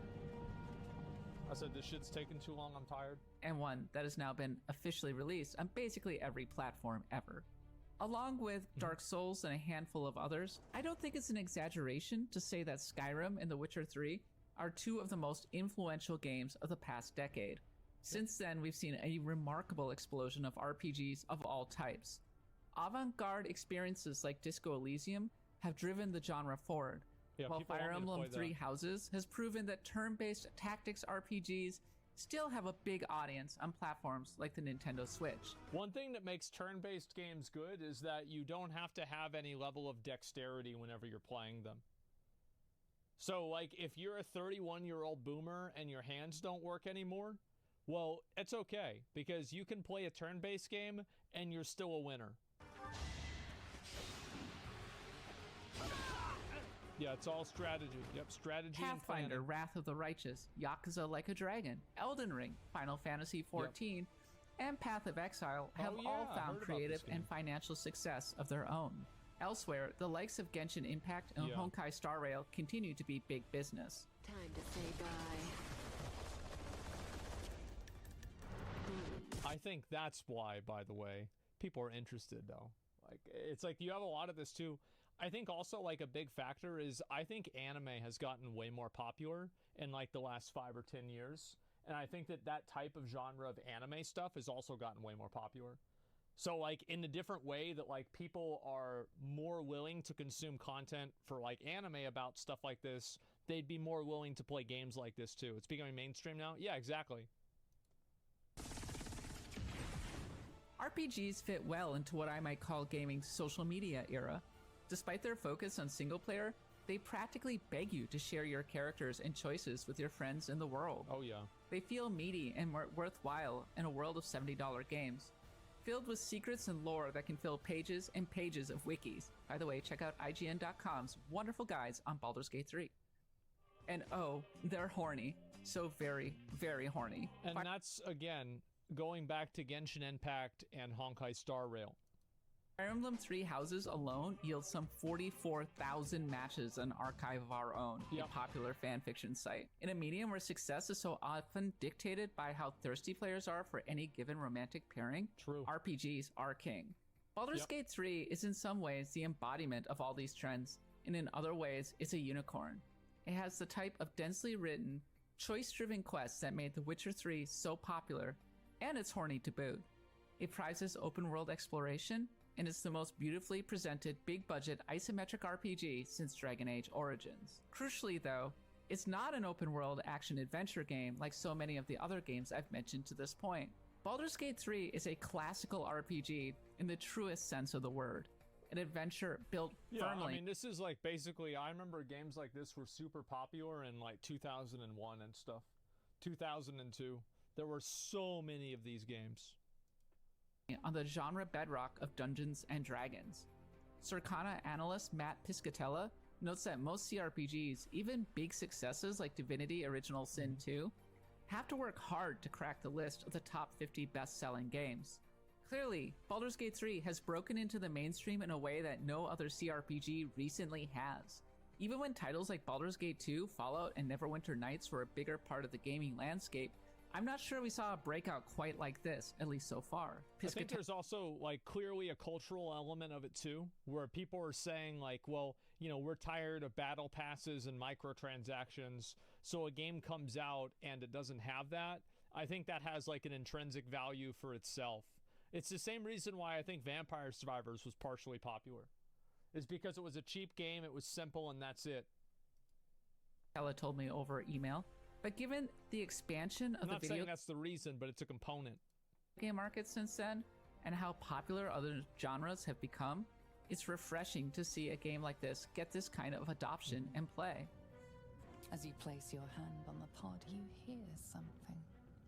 A presence connected to the pod, commanding the person inside to change.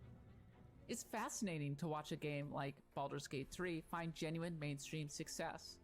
I expected it to do well, but when I hear even non-gamers ask what Baldur's Gate is all about, I have to sit up and take notice. Could this game have even been made in 2011? I'm not sure.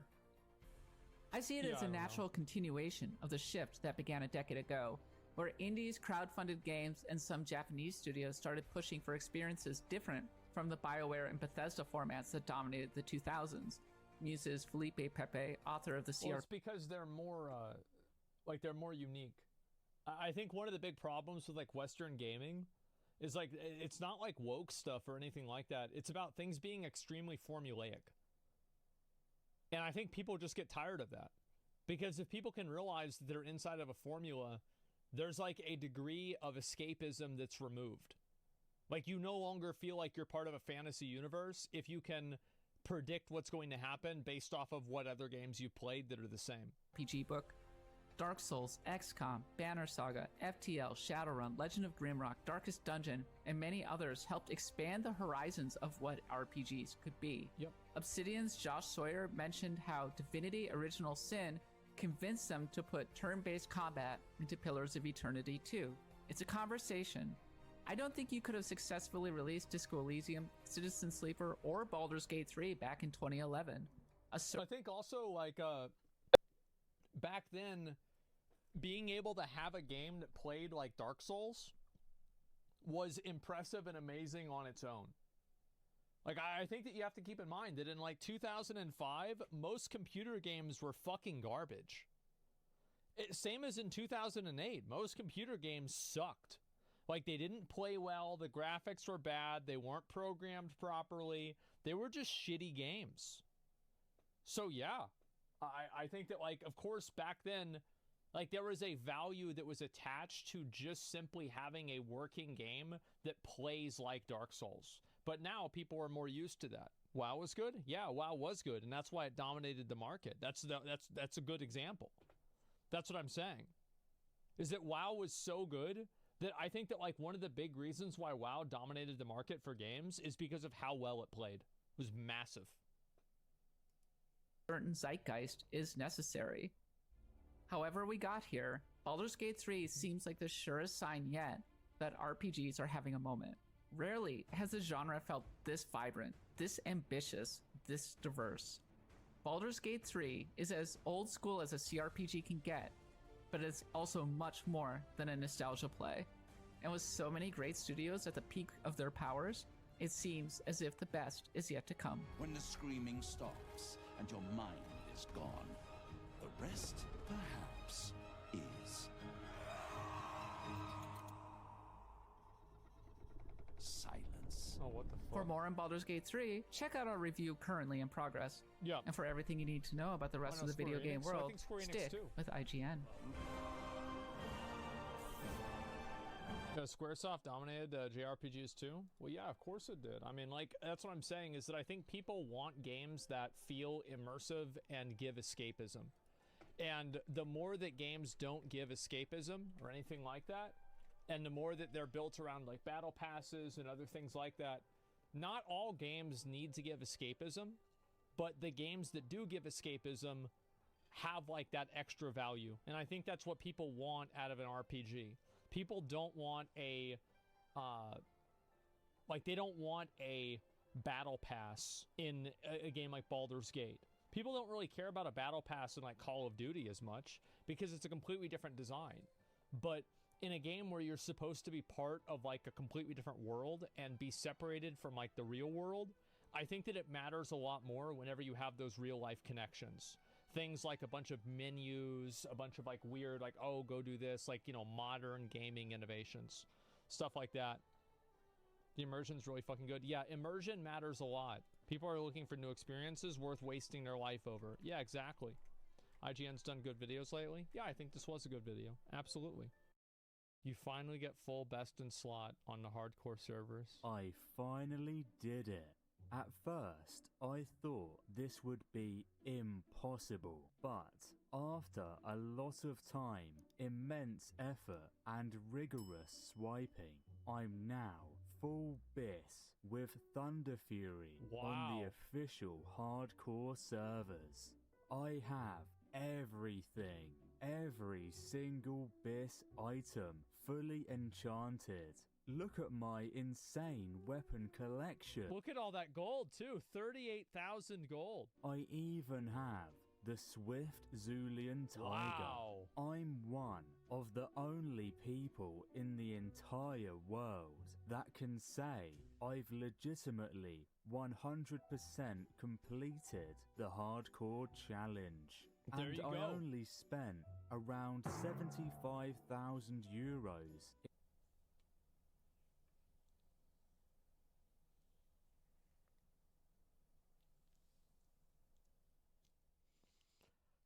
That's it? In hardcore Yeah. GDKPs, which isn't that much money when you really think about No. it. This character is easily worth over 100,000 euros. So, I True. see it as a great investment. Plus, I've had a ton of fun pressing Petri Flask whenever I get into any kind of danger.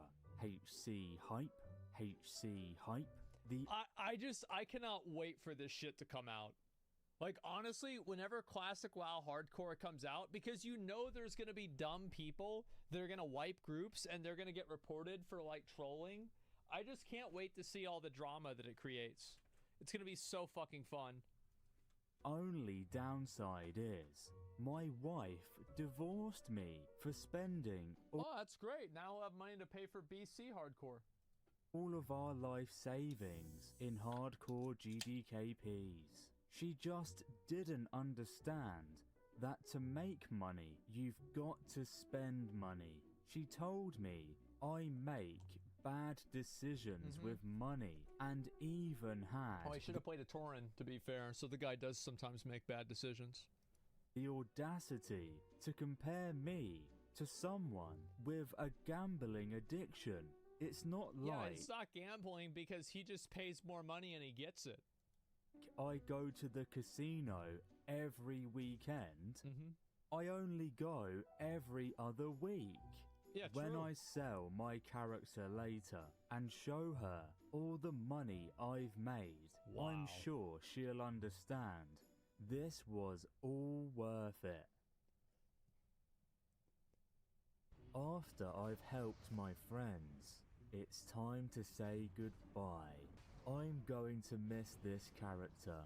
It's been a long and hard journey, and it's something I'll never forget. No.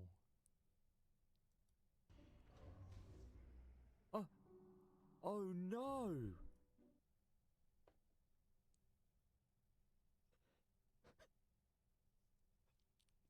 Well, there it is. He's gone.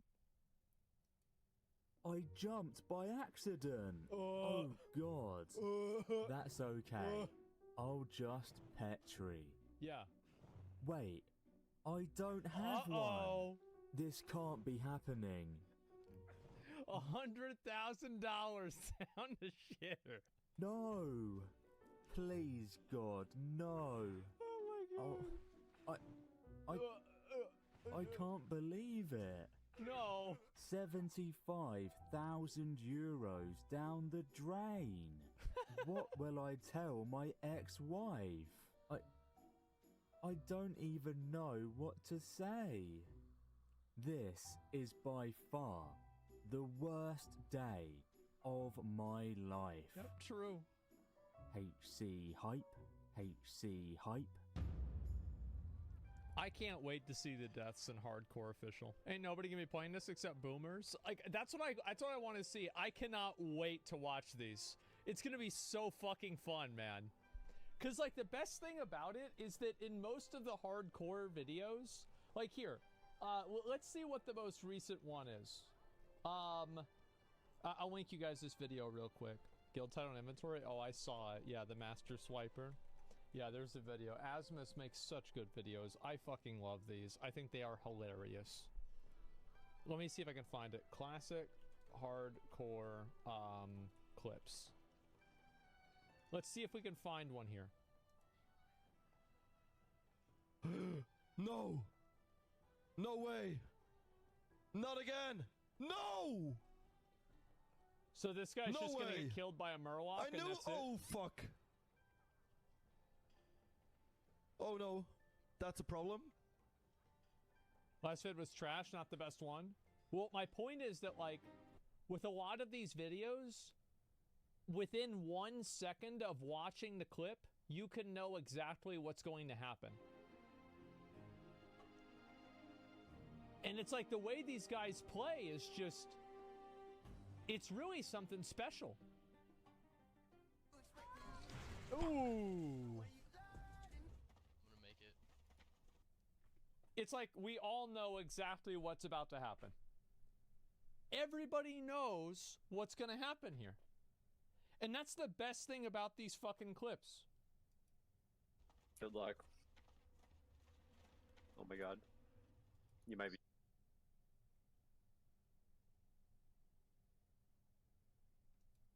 You're dead. You're dead. He's done. There it is. Je vais me mettre sale sur moi aussi, hein, on va pas... Il est en train d'aller sur le mage. はい、美味しいです。 How could something like this go wrong? Le voir un anti-fear, ouais, on est d'accord. lui. What? Wait. Anti-fear, ouais, on est d'accord. lui. Wait. What? Oh, いいえ、それはピザです。 Le voir un anti-fear, ouais, on est d'accord. lui. Oh, well, she What? don't. Yeah, Okay, he's dumb. I think Okay. we're pretty good. We got a nice spread. I think we look good. Did someone talk to the statue instead of Brand to start the event at the very beginning? If you jump out, you're going to get targeted by rockets and die. I died. はい、ケーキです。 Just you guys can just do hard mode. We just died, dude. Can we just do hard mode? No. ピザですか？ Oh, man. This is why I stopped playing, Wrath of the Lich King. Like, whenever I saw that people couldn't keep a 10 stack on Flame Leviathan, I quit the game. I had enough. Couldn't you just you leave group in your vehicle and then you get logged out after 1 minute? No. Who do we lose? Good. We just lost like 8 people. Oh my god. Holy shit. Okay, we need to talk real quick. Did someone talk to the statue instead of Brand at the very beginning? Yeah, I asked, do I talk to this guy to start it? Oh, Whoever told you to talk to the statue, they just killed you guys. ご機嫌 You always うる talk わ to しゅう。 Brand, never to the statue. Wow.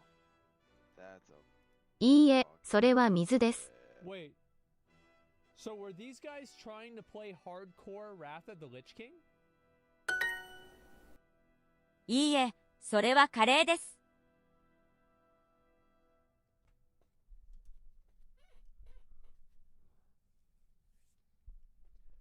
You guys want to learn a fun fact? Is はい、 that これは when ご you 飯 fight です Flame Leviathan, there are little crystals that are above him, like right up here. And if the crystals are lit up, that means the towers are active. If the crystals are not lit up, that means the towers are not active. You would know even if you had talked to Bran or the other like Oldham guy. Yeah, it's just these guys are just, they have no idea how to play the game. はい、これはご飯です。 Nope. No, Goblin's dead. Oh no. Oh no. Oh my god. Oh no, we fucked up. I didn't know we pulled that much. Oh my. I kept just pressing 1.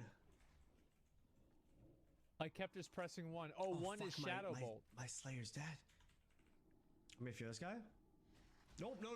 I love how he says, I'm gonna fear this guy. There's like 50 other mobs that run at him. No, I'm not. No, I'm not. I'm fucking dead. Oh, he's done. Fuck, I'm dead! No! Yeah, that's oh, right. No! That's oh, right. No! I didn't mean to pull that big. これはラーメンですか? Uh-oh, here we go. So he already used his retaliation. He's in battle stance.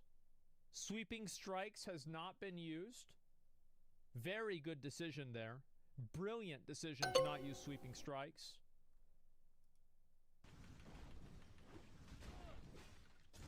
Also, another very good decision you see he's making is he's standing to where the mobs can attack him from behind. This makes him take more damage, and if he takes more damage, he'll get more rage. Very, very good decision he's making here. Nope, I'm dead. I'm dead. Also, another very good decision that's been made here is that he doesn't have Battle Shout up. It's a useless ability that just is worthless. Nobody needs Battle Shout.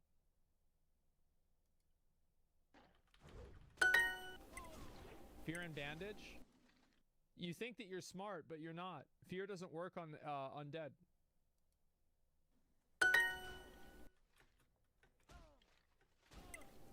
Oh no! That was the worst jump of his life. I'm dead. Yeah. Yeah. I failed the jump. I was safe. I had to just jump up here. No, you weren't. I was safe. No, you weren't. Okay, so we've got the Dark Iron Agent, and we're probably going to see somebody die to a mine.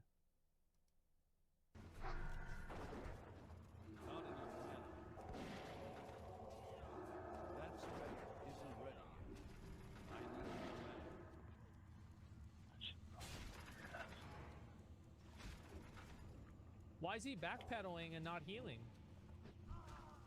Oh.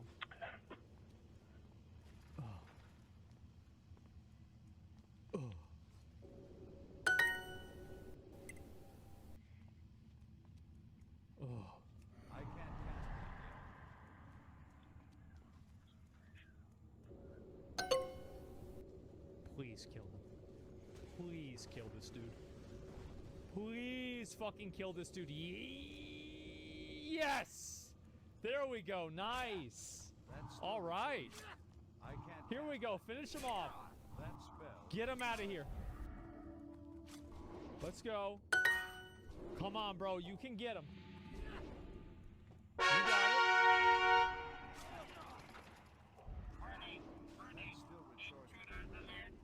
Nice. So now he's confused. Okay, good idea. Good idea. Stand your ground. Use your wand. Right? Okay, and now he's gonna run again. Yes. Okay, he's gonna get too close and the guards are gonna kill him.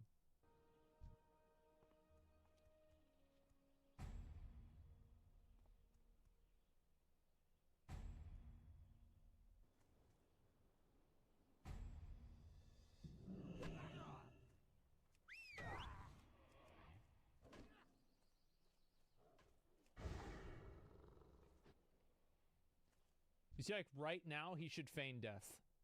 He should feign death right now and see if it takes him out of combat. Because if feign death fails, it will not remove these, like, little swords from your character model. But he's not doing that. He's just randomly running away while he's hearthstoning. Please, Mr. Dog. Please, Mr. Dog, come get him. Come on. Oh, come on. Yes! Yes, bro. There we go. Nice. It's over, man. It's over. You're done.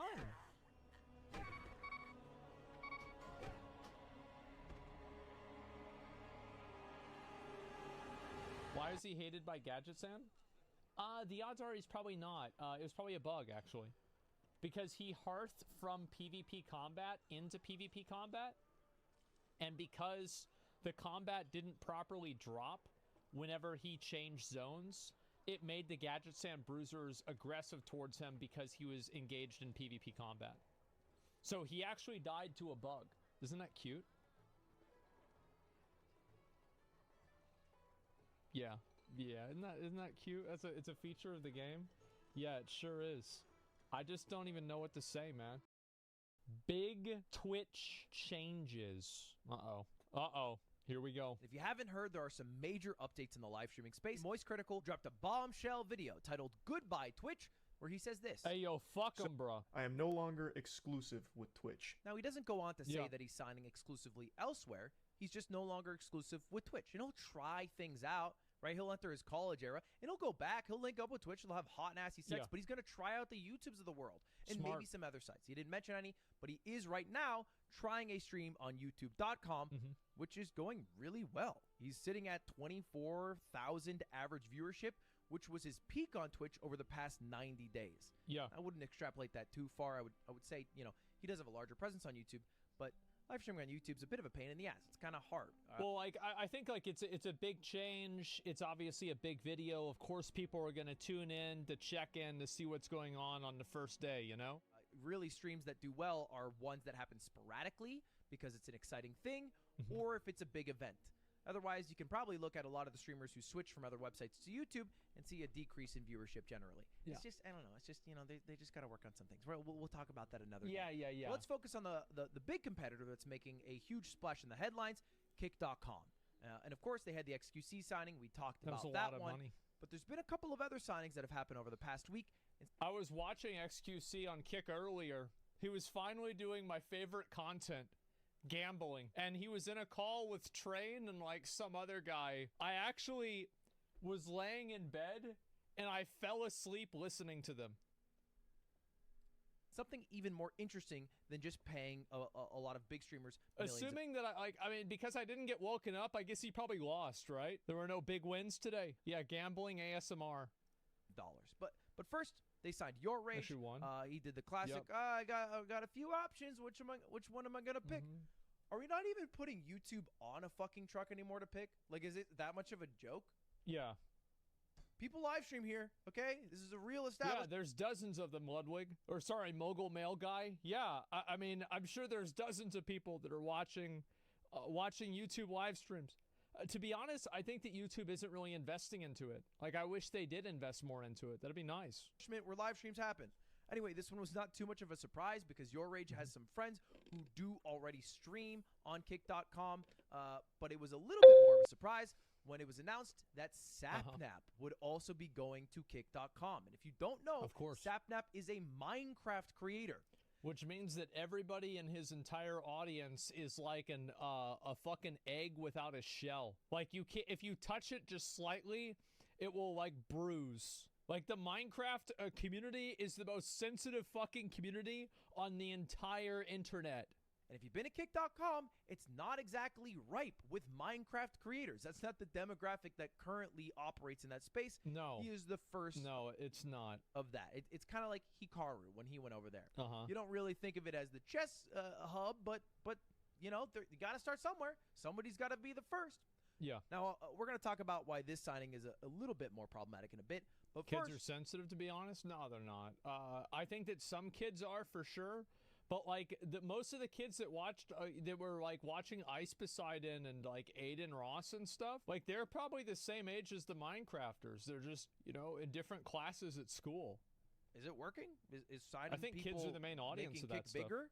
I mean, they're still massively smaller than Twitch. You know, Twitch, Yeah. at least according to this website, is getting billions of visits a month, and Kick is getting hundreds of millions. That's a lot. But they do seem to be growing. I mean, if you look at their largest day ever, it came directly after the signing of XQC. Big surprise. Where they had over 8 million people go to the website. And since then, it went down a bit. But, like, let's be fair. You can't sign an XQC. I think this is a really good graph. I've never seen this before. This is really interesting to me. One thing that I think is kind of interesting here is that the graphs don't really go up and down that much. But I guess it's because it's a global audience. And I think, like, Kick's graph, it's very hard to tell. Because, like, Kick's graph hardly ever goes down at all. See, every month you'll be out $1 billion before the end of the year, and they are getting more visits now than they did before some of those major signings. Right, quarter over quarter, they are growing. I think they just hit 12 million users, which is and it's like so. Let's do some math here, right? So, what was the conversion rate of Kick to Stake? I think it was 2.7%. I'm not the kind of person that forgets numbers. That's probably the numbers at 2.7, 2.4, something like that. People that go to Kick, go to Stake. Let's assume that it was, all right, just to make things easy. So if it's 2.7%, let's actually just make it 2.5. It makes it way easier for me. And they're getting 130,000 people every single time that they show up every single month, right? So 130 million people. So 130 million, 2.5% of that is, let's see, 3.4 million people. 3.45 million people. That's a lot. That is a tremendous amount. And also, like, if the average gambler, like, I've heard that the average gambler stakes something like $10,000 or something like that. Or gambling like fucking addict does that much money. You think about how many times, like, I think that they probably could have already made their money back with that shit. The average gambler quotes before he hits bit. Yeah, that's the thing is they would have not spent that 10,000 if they had just kept gambling. They would have made the money back, but you know, like, they're stupid. So, you know, they stopped gambling. Fast. They hit that pretty quickly. And the question most people ask, aren't they like bleeding money? Where's all this money coming from? Is this sustainable? How are they able to afford signing all these people without actually even running ads on their platform? I think it's pretty fucking obvious that Kick works as a loss leader for Stake. Everybody knows that. Like, anybody that cares about this at all knows that. So, like, all I'm saying is, like, if you have the numbers, like, but isn't that crazy, though? Whenever you break down the numbers, if it's 130 million and it's got a 2.7 or probably, like, as I said, I was go with 2.5% conversion rate. That's a little bit over 3.4 million people that are going to Stake from Kick every single month, right? And so if you take 3.4 million people and you ピザですか? 10% of those million people are going to get addicted to gambling, so 10% of お茶は美味しいです。 340,000. So then you multiply that by 10,000, which is the average amount of money that's gambled. That's over $300 million. これはラーメンですか? So is it really a bad decision to sign XQC for $100 million? No, it's not. 2.5 pin would be insanely high. Those were the numbers that XQC showed himself.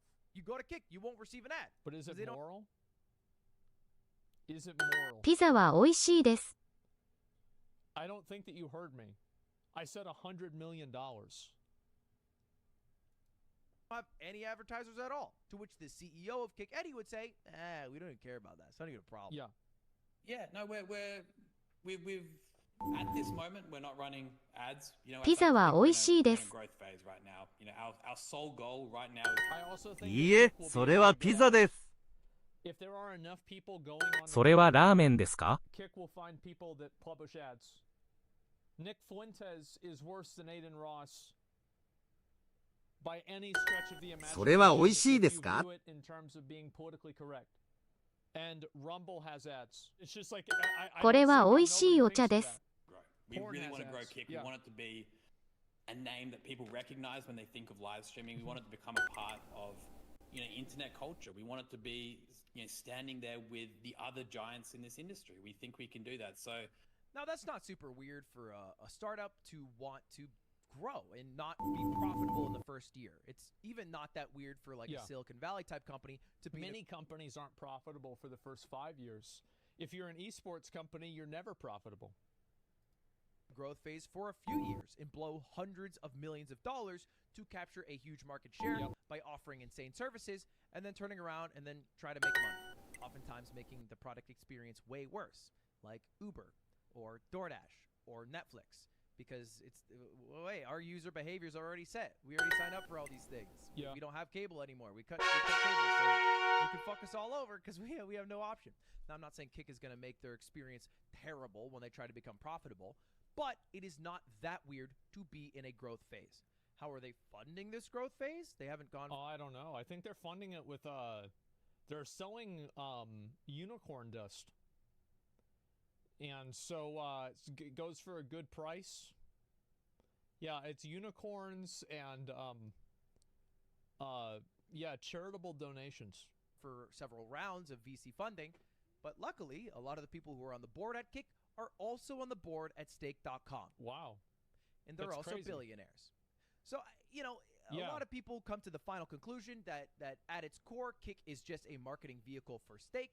Yeah. I would say that a little more accurately, the people at Stake had enough money to go to a new venture, which they are doing with Kick.com. And they have enough runway. I think you could logically assume that people from Kick are going to go to Stake at a certain ratio. Sure.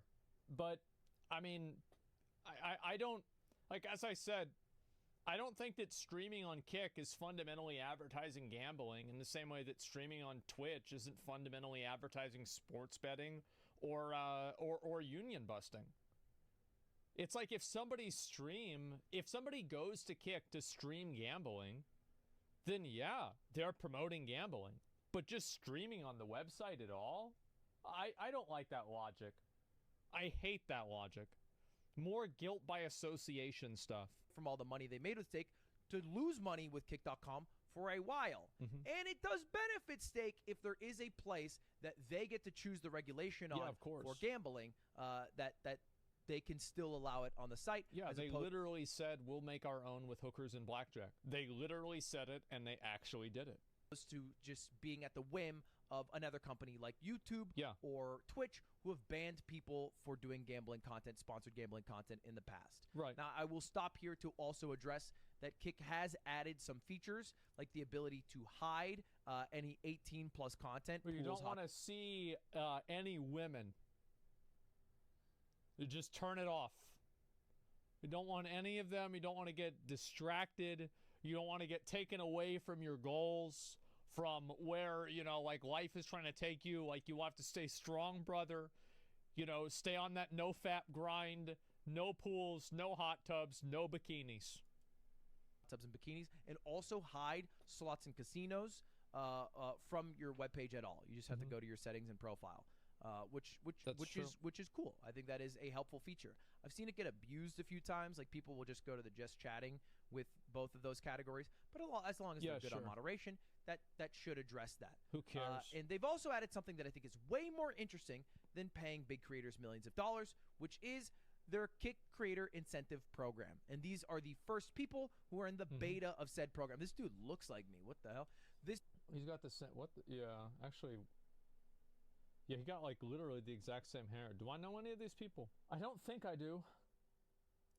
They're in the beta of this incentive program, and the question might be, what the hell is it? What does this mean? Basically, they are offering to pay creators for streaming hourly. Wow. Not conditional on running ads, and totally in addition to any subscribers or donations from viewers. It is just the website paying creators outright. ケンです。さん、ケンさん、こんにちは。Oh my god. 花です。And they have a few criteria こんにちは。どうぞよろしく。 based on the number of hours you stream, a flat rate based on Kick's advertising CPMs, which doesn't exist because they don't have ads at the moment. The average viewers you have and viewer demographics and engagement, which sounds really fucking cool. To be on a website that pays you 95% of the sub revenue and then also is able to pay you hourly if you stream is a huge advantage for smaller creators to maybe go full-time ケンです。こんにちは。 and then up their creation game, right? Not just. Well, that's the big thing, right? Is that like the reason why people don't move over from like Twitch is because they're not going to be able to get as much money, or it's like bad for viewership. Because if Kick gave you more money and the same, if not better, viewership, everybody would be on Kick. On Kick, but also on YouTube. Focus on making videos, shorts, TikToks, whatever it is. That is a big buff, and it is cool that they're kicking that off. And we'll see how it goes. All right. My take right now on Kick.com, I don't know if I would sign with the website. All right. Hey, I'll entertain a conversation. I entertain a conversation with Facebook.com. Sure. But it is concerning for someone like me, right, or a big creator to take millions of dollars. Because the question I always have is, what is the goal with all that capital, right? You have to have a plan with all the money that you would receive. Or you would put it in a pile, and then you would have the pile of money. And then you would work to get the next pile of money. And then after you get that pile of money, then you would go after another one. And you just do that. Pretty much, you just keep doing it. Is more valuable, and the value may be taken away from promoting a website that has not the best track record in terms of protecting communities and content moderation, which we're going to talk about in just a moment. Ken です。こんにちは。 And this is an opportunity to go full time. I say fuck it. I say get the bag. I say take them for all they're worth. For as long as they're able to pay people out, it's such a huge loss. Because why not? If it is the dream of all dreams. We accept a lot of evils in our lives. All right? I drink fucking... Ken です。どうぞよろしく。 And people love those. Of course people should take the deal that's best for them. You should never expect a person, like, as I said, there are all these people who said that, oh, well, I don't want to do this because it's unethical. People cannot even maintain ethical consistency with consuming entertainment. Don't expect them to do it whenever it turns into whenever it's about making money. Nestle water occasionally because I'm fucking thirsty, and they're also an evil. But if it's in your self-interest, if it works for you. Nestle, I think, wants to put a copyright on water and then sue the penguins in Antarctica for using ice because it could potentially be water. It's pretty fucked up. I say go for it. I hold more judgment for people who are already millionaires. Yeah. They don't really need more millions of dollars unless they have some really cool plan to do with all that money. Anyway, I think you should do it no matter what, because you don't know what's ever going to happen, and also you could make money for your kids. You could never say like, oh, it's enough or it's enough. Like you can never draw the line for another person. I think you should never try to tell somebody else what they should or shouldn't do. Because like in their mind, they could see it in a completely different way. They could have totally different goals. And also, like, even if you do have a plan for the money, like let's say you have a plan like, oh, I want to start an esports org. Oh my gosh. It's so big. There's so much cream everywhere. There's so much meat too. It's really big, but I can take it all into my mouth. Because I don't think an esports org is a moral premise for promoting gambling any more than I want more money is. I feel like they're about the same. Always do what's best for you. Because if you don't do what's best for you, nobody else will. Back to the issues with Quick, which is their lack of protecting certain communities. Specifically, if you go on that website, the cover boy of it, Aiden Ross, the guy who is kind of the face of Kick in some ways, his chat is they're ruthless, bro. They really want to kill a lot of minority groups all the time. Well, not a lot of minority groups. All of the minority groups. Yeah, I don't want people to think that there are some minority groups that get left out. Of course not. It's equal opportunity. They hate all of them. And Tubbo talked about this after the signing of Sapnap. And also, keep in mind that this is not just something like these chats would be on Twitch as well. Like if you like Aiden Ross, the problem is that the chat isn't moderated, and he says bad stuff too. Yeah, definitely. But if Twitch put out a screen, like a literal black screen with a chat box next to it, I think in 2 weeks it'd be full of racism, and there'd be people spamming about like Hitler and like stuff like that constantly, because that's just what people do if there's an unmoderated space. 2 weeks, 2 minutes. So I think people would start little memes and stuff like that, and then that would fall away, and then you would have the racism ambies. That's the entire internet. Yeah, exactly. And so like this isn't really an outcome of Twitch per se. It's an outcome of just an unmoderated space. That's why every unmoderated space is like this.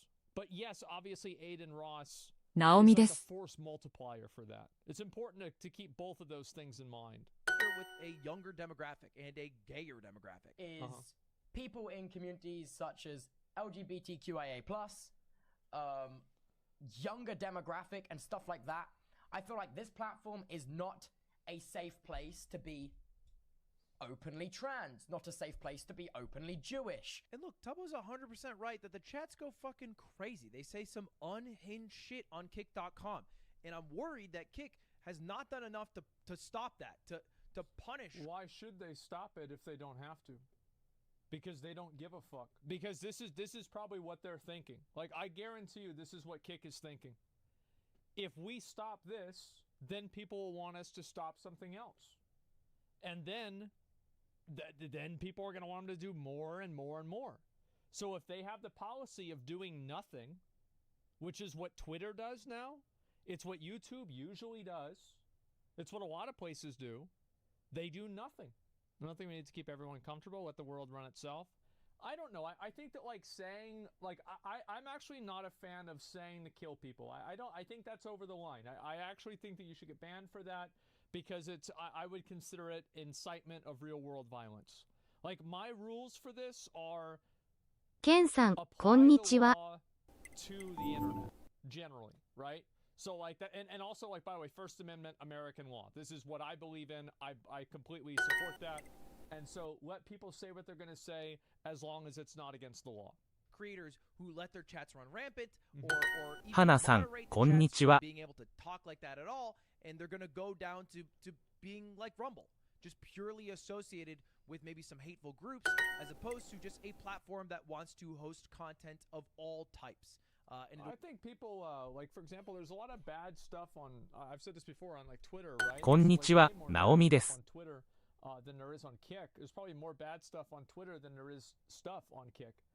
And it's just that, you know, they just don't moderate it, and they don't have any rules for it, and they say do whatever the fuck you want, and that's it. There's also Platform versus ケンさん、 Publisher, こんにちは。 Communications Act and lawsuits, and Aiden Ross is openly Jewish on Kick. Yeah, I know Aiden Ross is Jewish. I'm not really sure. Call to violence is already illegal. Yeah, and that's what my opinion is, right? Is like, don't go and call to like kill people. Like, I don't know. I think that's pretty fucking common sense, right? In reply to this, Tubbo said Kick and Twitter can't be compared. Why? What is, like, I'm curious, what is the logic that you can't compare Kick with Twitter? It's in this video? Oh, okay, good. All right, let's wait for it. Cap their ability to grow into a mainstream platform. Now, there was a response from one of the founders of Kick, Bijan, who said, "While I respect the fact that you care about your community, it's unfair to claim Kick is somehow dangerous for them while simultaneously cultivating your community on Twitter." True. I agree with him. You would like to improve Kick somewhat, but you are on Twitter.com. Curious. Yep. We have platform-wide AI moderation on both video content and chat messages. And we are a young platform, so give us a chance. You know, what the heck? To which Tubbo, he went for the crazy reply. He said, "Hey, man, I get it's young. I don't get why you're comparing your platform to Twitter.com, because that's a much bigger website." So because Twitter's bigger? What sense does that make? Okay, so if the problem is, like, for example, being trans, Eddie has never said anything negative about trans people, as far as I know. Eddie from Stake. Meanwhile, Elon Musk has made multiple anti-trans jokes and has gone on record saying things that many people consider to be anti-trans. So what is if he's saying, because I know that, like, probably the foundation of this argument is that because Aiden Ross is the face of the platform, then it's different. But Elon Musk is the face of Twitter and X, and he said way worse, not probably way worse stuff, but he said things that probably had a much bigger effect than what Aiden Ross said. So I don't think that that's a strong argument at all. It doesn't make sense. And not predominantly filled with hate speech, which I massively disagree on, Tubbo. Yes, I also massively disagree on this. Yes, thank you, Ludwig. Of course, it's full of fucking hate speech accounts. There are tons of them. I'll just say it. What? We just fucking say it. Let's pretend like it's not pretending. There's an account that's dedicated to dumb things that black people say. And you know what the account is called? Ins taking Fs. What do you think the N stands for? Is that account banned? No, it's not. It's still on Twitter. I see it occasionally. I was taking L's, excuse me. I think I actually think of it. Yeah, come on. What are we talking about here? I do think it is filled insanely with hate speech. And if you're comparing yourself to Twitter as your bar for morale and preventing hate speech, we got a low fucking bar, buddy. We gotta find a new bar to go. And also remember Quantum on YouTube, for example? Quantum on YouTube went on and he said that there needed to be more shootings, like the Pulse nightclub shooting that killed, if I remember correctly, 42 people, and it was a gay nightclub. He literally called for more gay people to get killed. This was brought to YouTube's attention. YouTube said, hold up. What? We don't see anything. I don't see it. I'm not. Where is it? I don't see it. No, I don't hear it. No, I don't hear it. No, I don't see it here. No. Where is it? No, I don't know where it is. Nothing happened.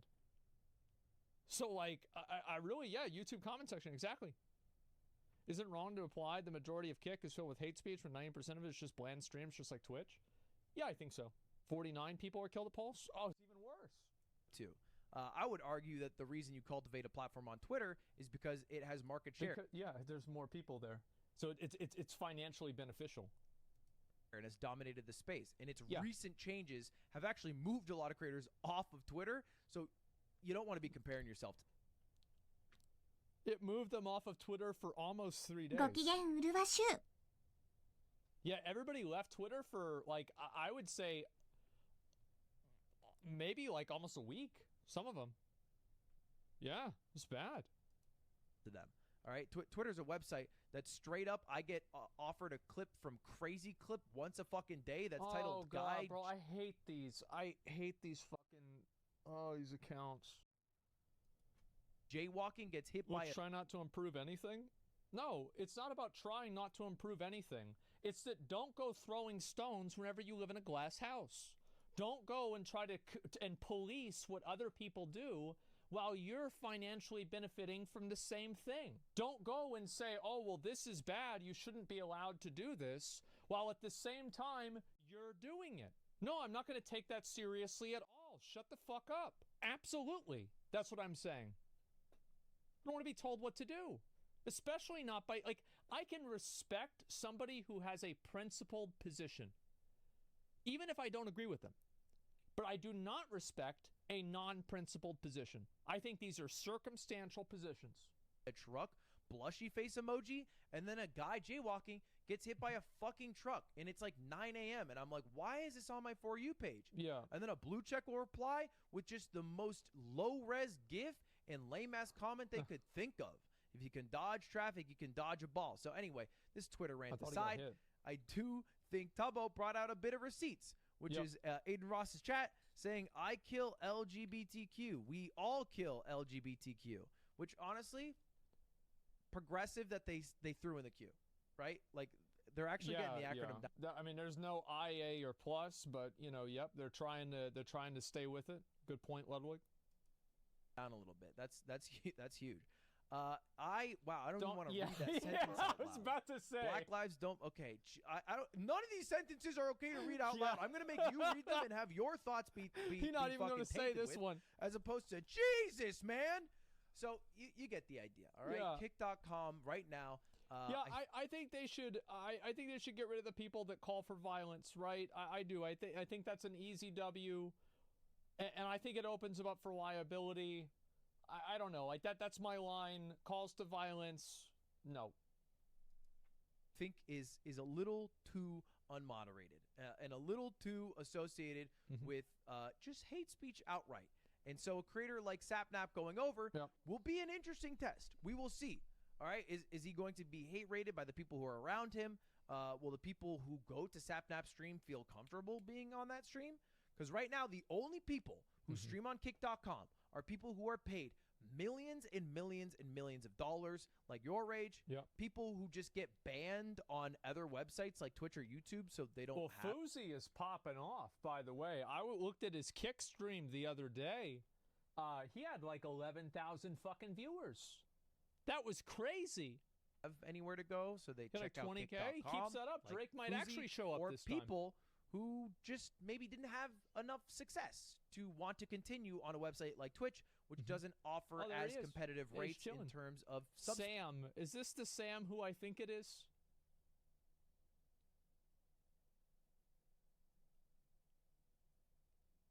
Of course it is. But and they want to try their hand over on a website like Kick, right? That seems to be the main three groups of people who I see go over to Kick. And until Kick starts to get their act right and starts to make it a place that feels good and comfortable for anyone to go on, I don't think they're going to grow to that culture point. I don't think it has anything to do with that personally. I think the reason why people don't go over is because there's not enough people over there and the ecosystem isn't that good.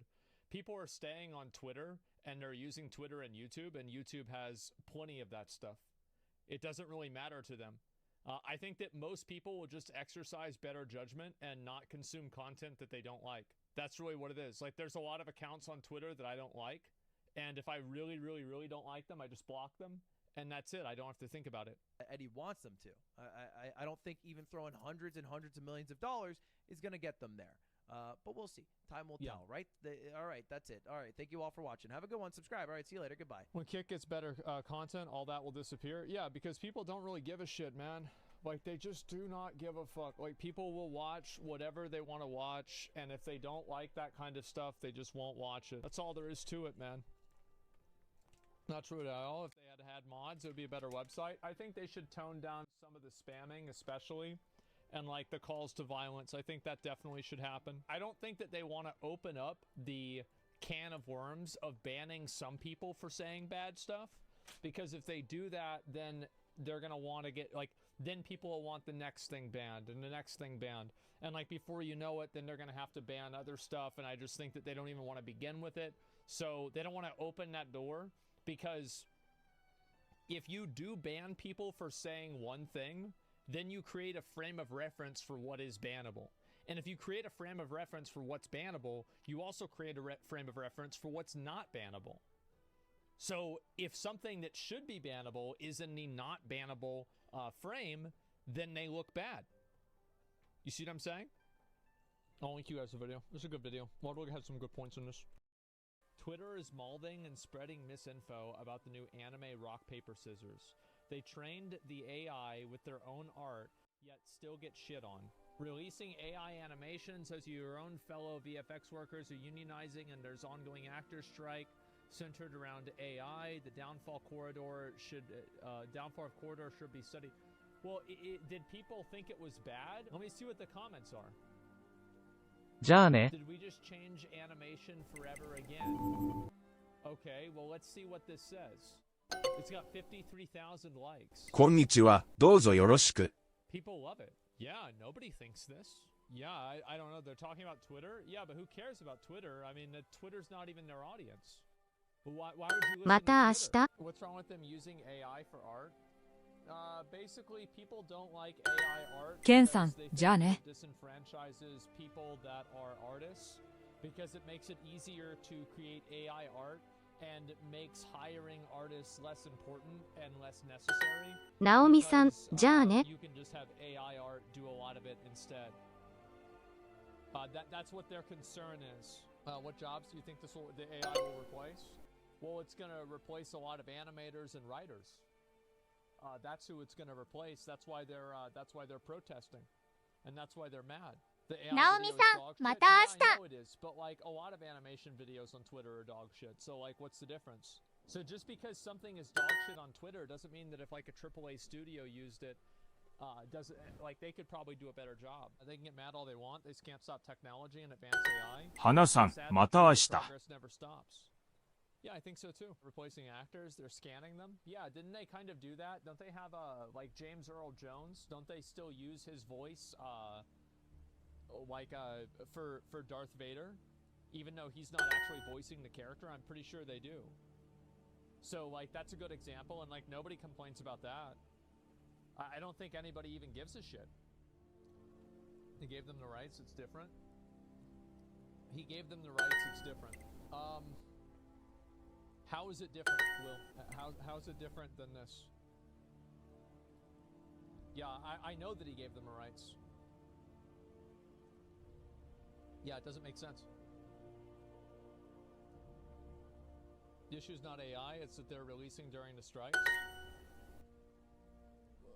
That's stupid. じゃあね。 Everybody, like, are they even part of the... ナオミさん、じゃあね。 I don't think that you should... It's always a mistake to think that everybody needs to be on your side and anybody who's not on your side is against you. Like, I've never seen a single movement that takes that approach be successful. I've never seen it happen. Because nobody wants to be pushed on one side by somebody who thinks that, like, they have this moral authority to do it. I've never seen that be a positive. Yeah, all the corridor video is done by them, no consent's needed. Yeah, exactly, that's what I was saying. Or that's what I was thinking, at least. Let's see here. ナオミさん、じゃあね。 Molding about how using brushes and canvas is unethical. You have to use your fingers to paint on the cave wall. 花さん、また明日。 I think here's what the real problem is. That's just their argument. I don't agree with it. Learn the code. ナオミさん、また明日。 Well, why would you learn the code? AI will just do coding too. I think that they should learn a trade. Like, go be a plumber. You know, go be a 花です。 carpenter. どうぞよろしく。 It'll be harder to replace that than a programmer. Truth is, but anyway, so whatever they say, AI is trained on art, not owned by the ケンさん、 drawing, また明 therefore 日。 stolen art, but they forgot most artists train themselves in someone else's art as well, so whatever. Here's what the truth こんにちは。 is. I've said this about AI art before. I think that all of this concern, the real concern is not actually about writers losing their jobs. It's about writers not being able to have any fucking money. So, like, it's not... I don't think the company should be responsible for paying the writers, because they can write their own stuff on their own whenever they want. But the problem is that they can't make money doing it. ナオミさん、どうぞよろしく。 Living and take care of themselves while being writers. And in my opinion, I don't think that's the responsibility of the companies. It's not. Because the company, their responsibility is to make money, and the government's responsibility is to take care of the people. So whenever you expect the company to do the responsibilities as the government, I don't think that's a very good idea. By that logic, all art is stolen. Eventually, what I'm saying is that awful takes. No, I don't think it's an awful take to say that a company should not be responsible for providing jobs to the public. That's not their function. A company's function is to deliver a product to the public and to make money for it. That is the function of a corporation. It is not to provide welfare to the public. It is to provide a service or a good and then receive money for that service or good. Do you know whose responsibility is to provide welfare to the public? Is the fucking government. Stop blaming some corporation for what the government should have done 30 years ago. What are you doing? You really think you're going to bully Warner Brothers into doing this? Well, then what about every other company that's going to do the same thing? By that logic, companies shouldn't pay people? They're not. That's why that's the whole problem. That's the whole point. So we should stop using checkout at stores. That too is AI. Should we stop using checkout at stores? Let me hit my head a few times. That way, maybe I'll start understanding that. Okay. Yeah. Yeah. Just yeah. I'll have to hit my head a few times and then we'll understand it. He said it in a dumb way, but self-checkout at Walmart's do have AI called Optic AI on. Well, like, okay, so let's logically think about this. What value do checkouts serve? Why, like, if you could theoretically have an account with the, like with a grocery store, and you could walk in and walk out of the grocery store, and upon walking in and out, it would automatically scan every product that would go through the doors, and it would also scan some sort of card that you have in your wallet, and then would automatically charge the account that you have attached to that card with no need of checkout for any reason. Wouldn't that just be better for everybody? Because I'm pretty sure that would just be better for everybody. And it would make everything go faster. It would save money for the company. Why would this be bad? It would save each individual customer more time. Are you saying that we should have cashiers there just so they can sit there and put items across a little clicker, and that way they have a job that's more important? No, that's a completely backwards way of thinking. If we thought that way, we'd have never had the Industrial Revolution. It's stupid. Why waste time? Time in lines? Your time is more valuable than that? Well, that's what these people don't understand. Your point is really good, but ask yourself why employers don't want that. Because keeping their workers dependent upon them allows them to dictate terms. Well, that's stupid. So do you really think it... Wait. So what is more dependent on you? A fucking computer that you program to do exactly what you say that never unionizes unless Skynet happens? Or a 19-year-old stoner that shows up late and then fucking scans the wrong items or forgets to scan things half the time? It doesn't even make any sense. Maybe Asman should open a book about historic materialism because he's half right, but that half prevents him from seeing why he's half wrong. Well, if you knew what book to open and you knew what you were actually talking about, you'd say I was wrong rather than just make an argument to authority and have no example. Yeah, I know what you're doing. And who's to say the book is right? What do you think, some book is right? You go back, read books of what they think is going to happen 50 Naomi years from san, now. どうぞよろしく。 Half of them are fucking wrong. They got no fucking idea what they're talking about. It's all because it's in a book. Who cares? The fuck did they know? We will never have employees don't understand or take. Well, it's not about that. It's about, I don't know. Is the whole argument about AI that it makes some people's jobs obsolete? Same thing goes for automation. I'm not against it. Just saying it. Yeah, and I think that's fine. That's just what happens. The problem is that you are right. The government doesn't actually do anything, which is all people see, so they blame the company. It feels like a lose-lose. Where people just point fingers at companies. Well, yeah, I mean, people do blame the companies, but it's just stupid. The reason for a checkout isn't convenience. It provides people with a source of human interaction. It might not seem like much, but we're social creatures. Human psychological professor here, and that's what you're saying? So the checkout isn't for convenience, it provides, well, I mean, then you immediately, like, I don't understand, like, so what the logic with that is. So, like, because humans are social creatures, the checkouts exist for that reason, well then why does Amazon exist and why does self-checkouts exist? That just immediately disproves itself whenever you think about it for 1 second.